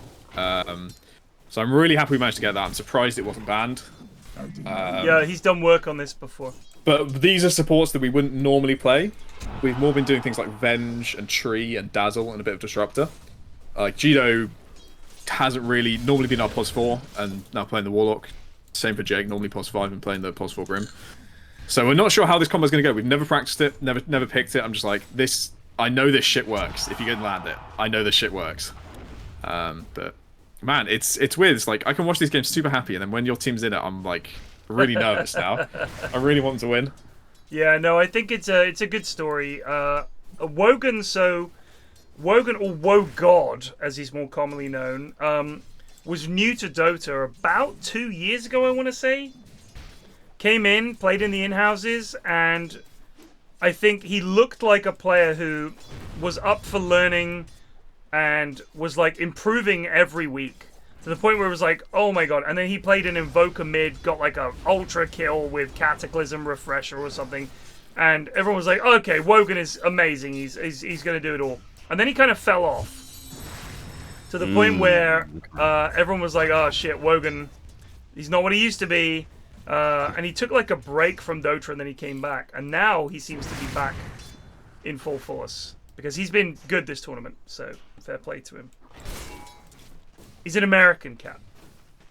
So he made that transition of like he was the young gifted child everybody expected great things out of him, and then he kind of lost his way and sunk into deep depression and genuinely he's talking about all the people talking about him was actually a lot of pressure to play under. Genuinely. Yeah. Like people doing the whole woe god thing, and he was like, "Oh shit." So yeah, it's quite. He's funny. like, "Do I really want to go to college, or am I just doing it just because?" Like the thing is, he played a lot of. So he would go mid as a new player. He would play heroes like Storm Spirit and stuff like that, and Plague and our regular co-caster Ashwin would be like, "Dude, you got to stack this." This was back when there was a little camp next to mid. Do you remember? Yeah. So they were like, "You got to stack this and farm it and shit." Like there was just all kinds of little helpful things they were trying to do for him, and every time he played, it seemed like he was forgetting something. He'd like go backwards. We're like, "Wogan, what are you doing?" And he'd just go in. But I think like the improvement I would say is he hasn't lost the guts of sometimes going in where you think, "Oh my god, what's he doing?" But then having the ability and the clear-headedness to turn it around into something good. He's not the Freddy Adu of this channel. I refuse to accept that. Like sometimes you think, "Oh, Wogan's a little deep here," but he in fact ends up doing a good thing. Like a lot of players would never make these plays. The fact that he's attempting them is impressive to me. I actually think you see that in a lot of the best, like Thompson. I think is a great example. When you are learning and if you're actually trying to learn and get better, you should be trying to push the limits. Always, of what you do, right? And then and then you obviously step over the line, but you learn from that. Yeah, I mean there are players where you think they do that and they're not getting better, like Envy, who would routinely step over the line in a way where you thought, "Oh god, Envy, please not again." And that's why it's always best for those players to be mid laners and not carries. Right. Because if a carry steps over the line, now the game is over. Right. Thanks. The several lanes not looking it does super depend hot. on your playstyle. But it's like that some of those great plays come about because you've got the guts to say, "No, I'm going to gamble here. I think I've got this." Like I do like that. I do like that. Rather than the safety first sort of, no, I won't try it. Because sometimes we're like, I think he could have got that kill there, but probably better to play safe. But I like that. In a mid, I want them to take those gambles because they need to be your playmaker. Yeah. See, I like this. Like Puck can dodge all this shit. This is kind of like when you play against Quap. Yeah, but you see he's just getting wrecked on CS, right? Well, yeah, but honestly, it's like I know Ashwin is a very good Puck. I for some reason I feel like Puck's auto attack is so fucking slow. It's so easy. Look at this rotation bot. They've dropped the soup on Sven. Yeah, upheaval gank. Love it. Are they gonna get anything It almost from worked. this? No, didn't. Well, pressure them a lot. Oh shit! Okay. There you go. That's an the ult. CS mattering, right? He gets level 6 he got first. 6 first. Wipes him out. Uh-oh. Is Madge gonna defeat all naysayers and somehow come out of this with a 1 lane? I think he was probably likely to win the lane. It's just Win lane, lose game. Yeah. Hopefully it's lose game. Oh, the soup's coming in again, bot, but Soup not enough. Double brace and no boots, can't catch anyone. Do you know what? Okay, I wish they'd Dragon changed. Push, The sound effect for Inkswell still runs out before the effect runs out. Oh yes. Like that I is very don't like. annoying. Because the sound effect runs out and then you've got like an unknown amount of seconds before and then you can toggle it at any point, but the fact is the sound effect still runs out way before the spell effect runs out. That does annoy me. Because it's like, it says buff duration 5 seconds, but the sound doesn't last that long. Yeah, it's because Valve's not sure if they actually want to keep it lasting 5 seconds. You know, can't put in the effort to change the assets if you're not. I've been raging about this for a while. Tusk's E effect being identical to Invoker's Ghost Walk because genuinely angry. That's terrible. That's when I know when like Ice Frog or whoever is like certain about a design change that he's making to a hero, when they make the design change and they put an asset onto it, an entirely new asset, not some like Frostbite reversed and turned green or something like that, you know, where you're using some other image that you've already used, like an entirely, they have gotten one of their artists to create an image for this new thing that they're doing. Right. I mean, like for example, Bunker in Undying. It was just the, I think it's the Sven stun, but rotated in a different color. I think that's right. Yeah. Like, they don't know that they want to keep this at all. Dire's middle tower is under attack.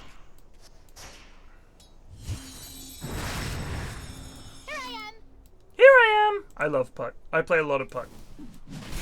It's like that and Quappy are like your go-to mids, right? Yeah. If I want to like sweat a little bit, I'll pick it. Oh shit, he's dead again. Yeah.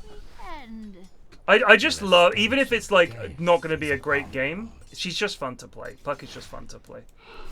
They are just fun to play. Oh shit! This is now the point you tell your support to take mid, right? And you're gonna go gank. Yeah, agreed. Or you tell your supports to come gank mid. You tell your bottom lane just like come. Yeah, you gotta shake this something up necro. because you're down 3k in 8 minutes. It's not going well. Well, here comes Puck top actually. Okay, coil. What do we got? 2. All right, 2. Oh god. He almost just blasted them with that overwhelming odds. Good lord. They do. He did. They killed the Warlock, but they did kill him. Notch is also going to be next up, trying to get the kill on Woe God. Why are they leaving? Why did Hellboy leave? Jakira's going to walk away. Oh, he got maledicted, so he's worried. Okay, yeah. He does have 21 charges though. Meanwhile, they're gonna lose mid tower for this, so this is really bad. Not great. They did get the 3. Not a good exchange. I don't feel like that was the lane. I think they maybe should have come and helped kill this Sven. Get the 8-5% black and miles something. Dire's middle tower has fallen. Oh shit, the duel. Wogan. There we go. It begins. Yeah. Not looking good for Wogan's Warriors, Wizards, winners so far. Cheeto trying to do the old Roche pick juke. Jogging away at a ferocious pace, actually. How is Warlock so fast? I don't know. What's happening? Puck around the back here, looking for Notch, maybe? No? I think they're trying to save Jito rather than just killing the Jakiro. Just go kill Nutkit. Yeah, go kill Notch. Get a return kill. Oh, here's Madge. This is a good rotation. You take the mid tower, now you just bully them in the top lane. I don't think they could do. Ooh. Oh, the Witch Doctor ult. The Witch Doctor ult. He's away. Okay, Night Stalker's here, but he doesn't have mana. Like, he's got mana for Dark Ascension and a Silence, but he can't Void on top of that, so this is... This ain't great. Not amazing. Time to evacuate and start building some Midas's. Sven is having a time down here. Yeah, this might be a win lane, win game situation. They may be able to do it. Yeah, could be. Because they're pretty far ahead. Like, Necro is strong enough at this point when you're this far ahead that all the counters may not do enough. And that Sven's gonna farm really fast in this game with considering the space he's getting. He's almost got his Mask of Madness, so he can start amping things up. And when you look at net worth in 10 minutes, Faces Void almost below Witch Doctor at the moment. Yeah, that's had a very rough time on Wogan. That is a disaster. He's probably going to die here as well if Madge can catch him. Brown Boots versus Treads. Oh, it's cutting off. Oh, he's going to kill a courier instead. Few more buffs. Get the duel on Puck. That's a kill. They need 6 on these supports. Yeah.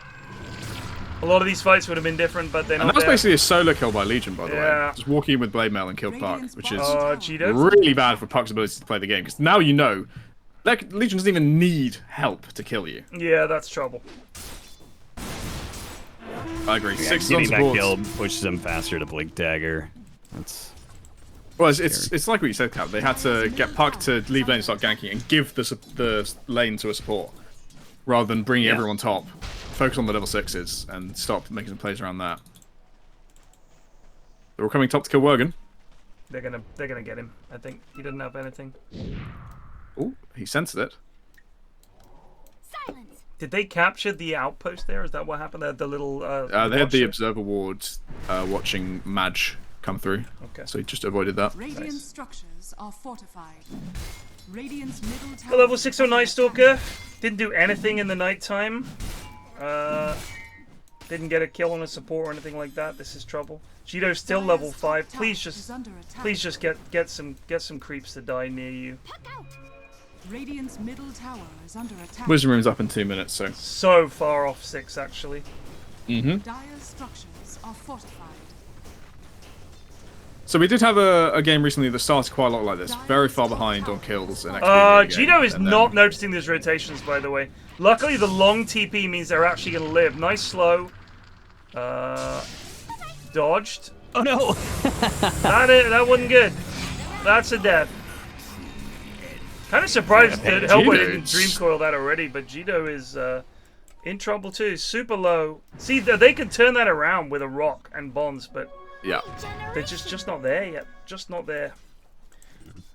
7-1, 6k gold lead. No, looking too pretty. See, that annoys me. Level 4 illusory orb is not enough to kill the range creep. That can fuck off. Come on. That's always annoyed me. Lina gets all this fucking shit. All these other heroes get all this fucking shit. Puck can't kill a fucking range creep with level 4 illusory orb? Come on, man. Yeah, Lina now gets her damage over time on Dragon Slave. So dumb. It's actually so annoying.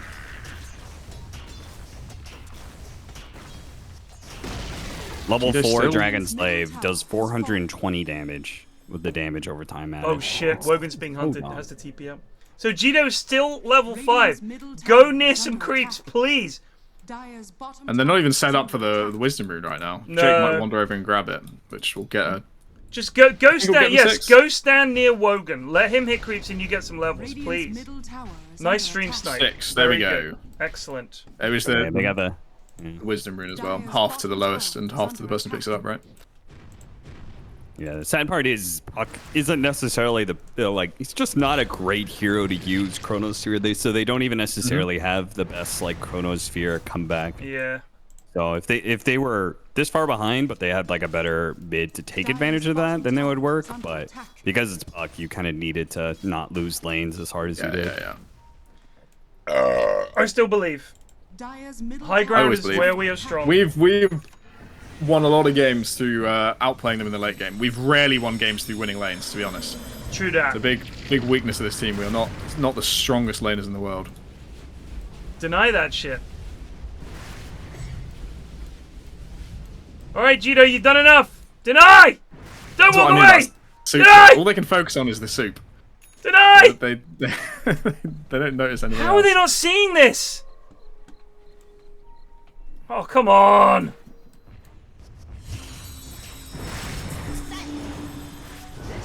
Ruh-roh. Oh, Madge getting fucked up, though. Yeah, that was a coil opportunity. That was a coil TP Night Stalker in opportunity right there. Let's go. I was about to say, leaving up a tower is fine as long as you're planning to like bait it out. Yeah, right. But which I thought, well, I was like maybe they're gonna bait this out and like have Night Stalker TP in, but Night Stalker didn't have a TP at the time. Still doesn't actually. A standard goon place. Has one on the courier. I think I'd be a lot happier. Oh shit! Puck in trouble. Time to get some silences off notes to slope. Yeah. I think I'd be a lot happier this game if Puck had brown boots actually instead of treads, so they could go boots of travel and start pressuring the map out and buying that space. I think Puck is one of the best split pushes. I really do. Agreed. I think this hard to catch. Treads means he just can't go anywhere. He can't get any farm because it's all being given to Night Stalker and Faceless Void to help him catch up. Like if you're rotating and spending a minute fucking hunting down a Puck and shit, job done.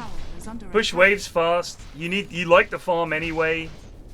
You know, just leave me to it. I'll come to you guys if there's a fight with bots. Yeah, I like getting bots on Puck. They're taking tier 2s here. This is trouble.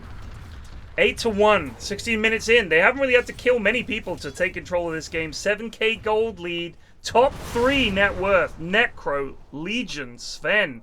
It's only going to get worse from here. We need a big fight from Wogan's Wizards, or it's looking like Mancaf. I Jake gotta step up. bravely dewarding that in front of 5 heroes. That is bold. But now they have the vision. They're looking to fight. I do think if Necro gets to hearts before the sort of counters are online, it's going to be a very hard game. Even with Nullifier, I don't think they can sort of focus him down. Yeah, they're going to have damage problems for sure. Sven, Necro that's this big. Another Strength Core and Legion Commander. Oh. I don't know what that was. That's not great. What was the plan there? What was the plan there? Not sure. I think he just saw Sven and went for it. It's kind of thing that someone says, "Can we get them?" You know, the Axel special. Can we get them with no real actual But now plan. he's gone in alone because he's got his ult popped. He feels compelled. Oh shit! Well, they've actually got a decent wraparound on Notch. Oh, we're gonna. Thank God for the golem. Oh It saved shit! him from In the comes duel. Madge though. Oh, gets the kill. Round the back, Hellboy is gonna get a kill on the Legion. They do kill the Legion. They kill the Jakiro too. Can they get more here? The Witch Doctor ult goes out. There's the silence. Witch Doctor dead. Can they get more? Alfredo's gonna back it up. They're looking for Puck. Hellboy doesn't have. Oh, phase shift just came up. Judo also in a spot of bother. Alfredo, bonk, bap, bap. Big problems. But 3 for 4 for the team this far behind. I don't think they're that unhappy with it, in all honesty. Yeah, gold is pretty reasonable. I think it would be better if Wogan had been around for one of those kills, but I think he burst down too early. So Wogan's Wizards got more gold from that, and almost the same XP. Yeah. Yeah. Maincalf, I thought they were going to take this tier 2, but maybe not. Just a couple of seconds left on duel. Keeps Wogan alive. Dire's top tower is under attack. Dire's structures are fortified. So Jito is not a Warlock player. Doesn't know to micro the Golem. It happens. There's another duel happening. That is a dead Grimstroke. Emu sitting on 48 damage. Black and Mild in trouble, having to run through the Jakiro ult. No saves. Jito has nothing to help you. Oh, the getaway smoke that's immediately popped, but still manages to get away. Somehow works. I think in respect to the smoke pop, they're like, no, that's enough of a play. Yeah. We'll let you go. 50 gold, lads. 50 gold. This has definitely become one of those games where you're like, okay, we're not making the comeback until they go high ground. Yeah, I agree. And they've also, I mean, I have making the call. I'm just like, everybody just split push, get as much gold in exchange for losing tier 2 towers. Yeah, Give them Roshan. We're gonna play for high ground. I will also give a lot of respect to Radiant's warding. I think every single play Dire have tried to make has been spotted by ward. That one down there was a ward in the lane that saw everything. The one where they're chasing top, they ran through 3 different wards on the way through. It's been really oppressive for Dire. Good Viz. Yeah. Who can we attribute that to? Nutkin and Nutkin Notch. and I Notch. think Notch as well. Yeah, Nutkin and Notch doing the biz. And now it is daytime once again. A duel. That's a dead Wogan. This Legion is a problem. Mm-hmm. I think, but Emu's doing it well. He's everywhere. Feels like he's everywhere. Oh shit! And they get just nice lost numbers. Infinite scaling. We can't beat the infinite scalers. What stacks is that now? 4 stacks, the 3 per side. God. Yeah, that's, how much damage? That's 66. pretty scary. That is pretty fucking scary. Dire's middle tower has fallen. They can honestly go high ground here, right? Yeah, Daytime, they're going. Some vestiges of Sven ult remaining. Middle tower is under attack. Now, So what this they, is what what Puck they need would here be is a doing perfect fight. well with Boots of Travel. Yeah. Cutting these waves and then TPing down to the bottom of the map and pushing out those as well. Yeah, agreed. But with Treads, it's just doesn't work. Or it doesn't work as well. I mean, this is a poor Puck. Dire's top It's a very tower poor Puck. is It's very poor under all attack. cores, really. Yeah. Dire's top tower has fallen. Where's the Philosopher's Stones? That'll save us. Get the P stones out. Oh shit! Puck dead to the duel. I think we're still on tier 1 neutral items for. Yeah. I look at clicking through. I'm like, uh oh. Dire's top tower is under attack.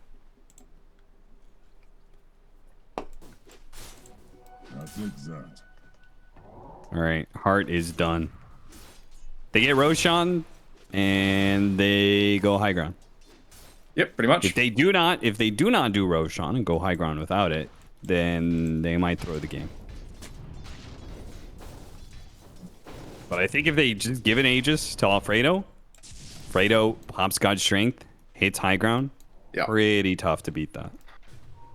Dire's bottom tower is under attack. Because the best part is they have Sustain to back him up, too. And the heart is coming out on Necro as well, by the way. So that guy's Sustain is through the Wow. roof. Macropie just tossed down willy-nilly. Play some waves.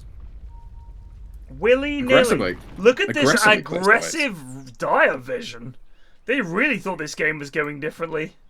Yeah. The one down by the Radiant That Jungle is- is... Woo! They were like... Yeah, I watched, Jito? Yeah. Jito ran. I watched his run out through the map, and I was like, well, that's yeah, you can ward there. It's hopeful. Very hopeful. I was hoping he was gonna cut waves. If you're gonna go that deep, you might as well just start cutting waves Right. at the same time. They're gonna get roached. Contagious. You called it. Let's see if they play it correctly, though. It's like, it's funny how, like, hitting high ground, you really don't have to do that much to set it up. But somehow, I feel like people turn their brains off when they hit high ground. The amount of times, and like, I'm saying this for all Dota players, like, I think it applies to some pro players, it applies to, like, me, I do it all the time. It's just something about it, it's just like, all you have to do is think about what the enemy wants to do in the fight, and then position accordingly, and do nothing else. But if you just, like, if you get, like, a little anxious or something like that, and you start moving your hero around, like, you don't need to do that. Just plan it where you think you should be planning it, and you're probably gonna be fine. Most of the time, that means not actually hitting the tower. Like, if you position to hit the tower alongside your core, then you're just begging for a lost fight. Agreed. Oh, Madge takes the Aegis. Interesting. There's the duel. Oh, no. Emu has been a menace. Yeah. 7, 2, and 6 has played really well. Radiant's middle tower. Ugh, is under stop attack. your whining. I love the way she says that. She's bloody sassy. She's had enough. She's a strong, independent woman, Plague. She wants more of a fight. She's bored of how easy it is. She doesn't take any shit. All right, they might fuck this up. They didn't give Aegis to Alfredo, and he doesn't have BKB, and they're going high ground. You do have a... If you kill the Sven, then the push stops. We hope the Soulbind's Top tower. Bonds combo lands. Yeah. So they're playing pretty Need split. Soulbind on when they're a little closer, you'll get them. Yeah. There. They get... I mean, the problem is you need the rock directly on top. Yeah, they're gonna back up. Oh, dear. Oh, wouldn't it? Yeah. This is... I mean, it's weird that we got this puck to be this initiator and we've not been able to land, you know, it hasn't gone for the early blink. Yeah. Not been able to land those kind of jumps. I think, honestly, fuck this Witchblade. You just have to... When you're losing that badly, you just gotta get blink. Yeah, you need the blink. And look to make the jump because it's really obvious when Night Stalker's going in. And now, it's going to be basic nighttime, I believe. So won't have it for a little while if they want to keep going. That was a shame. And now they're just gonna push mid in, wait this out, and go back, do the same thing again. Look at all these wards in our base. Not getting dewarded at the moment. Oh dear. Oh, look at that. See, Oh, shit. triple radiant bounty runes. Yeah. You called it, Cap. Dude, nobody goes to that part of the map. So they Wait, just I don't stack see up. them. Triple radiant? Oh, there's a... Hit enter. They were, yeah. Oh, somebody got him? Oh, shit. Okay. Yeah. Yeah, that's a good point. Yeah, no one does go there. That's a good point. Match is going up. I don't like this when they're pushing somewhere and then they go and push somewhere else. I don't know why that annoys me. Finish what you started. Come on. Oh, they found Nuckin. A kill. There we go. That's the reasonable amount of money, to be honest, for a That White is. Stalker. 455 plus 700 gold, 250. we'll take that. I'm very happy with that one. Oh, if we can scam a victory out this one, I'll never feel anything better. So, Cap, this last week, obviously we did a lot of these games. This is the first night on this new patch. A lot of the games went to 70 odd minutes. A lot. Because High Ground was just like the failing. We had a Megas versus Megas game. We had a lot of 60, 65s, like 70-minute games. They were super hype. But I know what you're saying about we just play High Ground. Honestly, I think it's so hard to get it right. If you have a draft that lets you go high ground, fair enough. But if you don't, if you're sending a Necro up to click buildings, or like this, like a Sven, like without a BKB, like there's jump potential. They there. CG'd it here, by the way. Yeah, every single Full time vision. this Sven hits the tier 3, in my mind, I'm telling my team that's a kill. Yeah, that's a kill. get him. Don't coil, like, don't bother about a 2-man coil. Just coil him. Right, just get him. And then we can kill the rest of them. Like, That's BKB done to Send, by the way, so that window's closed. All right. And Hellboy still not bolt blink. He's going in. Okay. They dropped the rock. There's They've got the Fight. lead. There's the duel on the back lines. That is a dead puck. Cronus Sphere goes down. They're going to get a couple here. Can they get matched? This is still Aegis. BKB is still up on Emu. Hellboy managed to dodge. They didn't even get the tower. Can they get matched here? Look at the other people. Oh, no, there's out of it, though. He He's still got sniped. I don't know if you want to overchase this. Yeah, be careful. That's a hold. That's a hold. That you got two. One buyback. They're still looking with the vision. They see me. But this again, another fantastic Observer Ward. Sees every single attempt to go wrap around the back from Night Stalker and spotted Jido walking in as well. But that's Blink finished for Hellboy. So a bit easier for him to find the initiations. He won't be as easily grabbed by Legion if he can play further back and blink in. Here we go. No chrono. No anything. No anything. Time to go back for the... Still got the glyph though. You get the silence off. In goes Hellboy Legion just with gets that duel caught again immediately. Can they get the return? I don't think they can.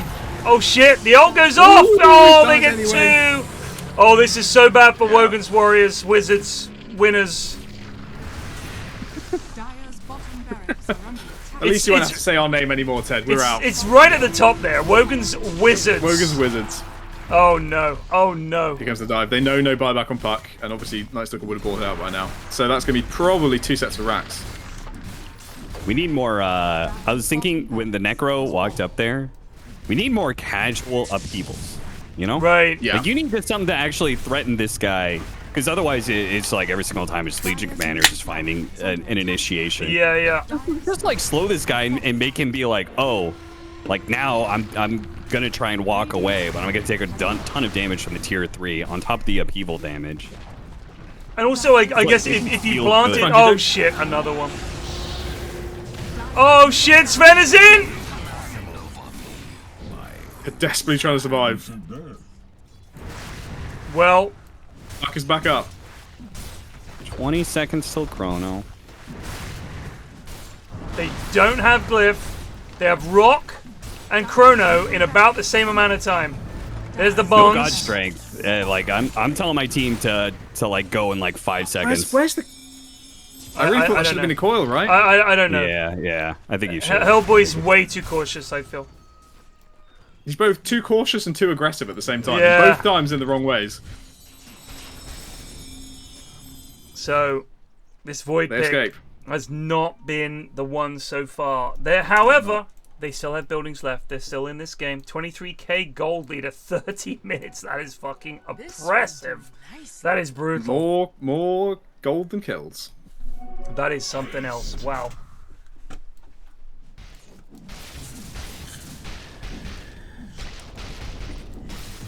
So Emu, Heart, Ags.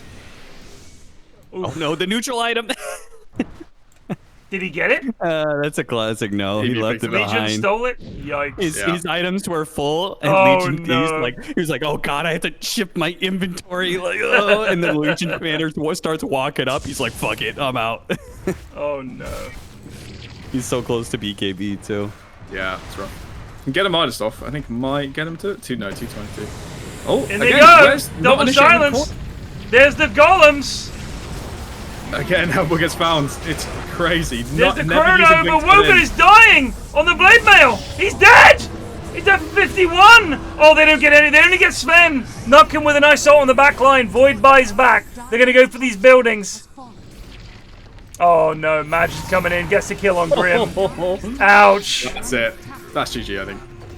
Because you're definitely going down Megas here, and you are not ready for a Mega. You are crit not comeback ready in for 30 Megas. minutes. That should be it. Wogan's Wizards. There it is. A num num num num num cold. They love that line. Mash with the MVP performance again. Yeah. It's 2 in a row with him. In a very hard Necro game. No, he made it look easy. Yeah. Yeah, I mean, he won his lane hard enough, and then I think he's got a pretty good idea of like he has the same playstyle with the Leshrac, right? Like he gets to a certain point, and I think he has a decent understanding of like, oh, they're not strong enough to kill me, and then he seems to be pretty good about just like putting himself in the middle of the enemy. Yes. Same way I'm gonna go console my team, so right, I'll good speak luck. to you all Good another luck. time. GG's. GG's. Cap, thank you so much for joining us, by the way. I know the lads were super excited when I said you were going to be casting the games, so that was a lot of fun. And honestly, just good to hang out with you, brother. It's nice to chat to you. Yeah, same. Well, Looking forward to hanging out with you at TI. What are you talking about? Of course, you're coming to Seattle to attend the event to watch. We'll see. From the chairs. We'll as see. am I. Yeah, as am I. Right, Yeah, yeah. you goober. Yeah. All right, I'll see you next time, bud. No, I've given up all pretense. I was talking about the talent lines. I was like, yeah, I did my talent lines earlier. Like, if they wait this long to put it out, like, I'm not worried about it. Fair enough, dude. All right, I'll see you soon. Bye Yeah. bye. All right, team. On that bombshell, we'll call it a day there. I'll see you guys tomorrow. Cheers for watching. Take it easy. Peace out.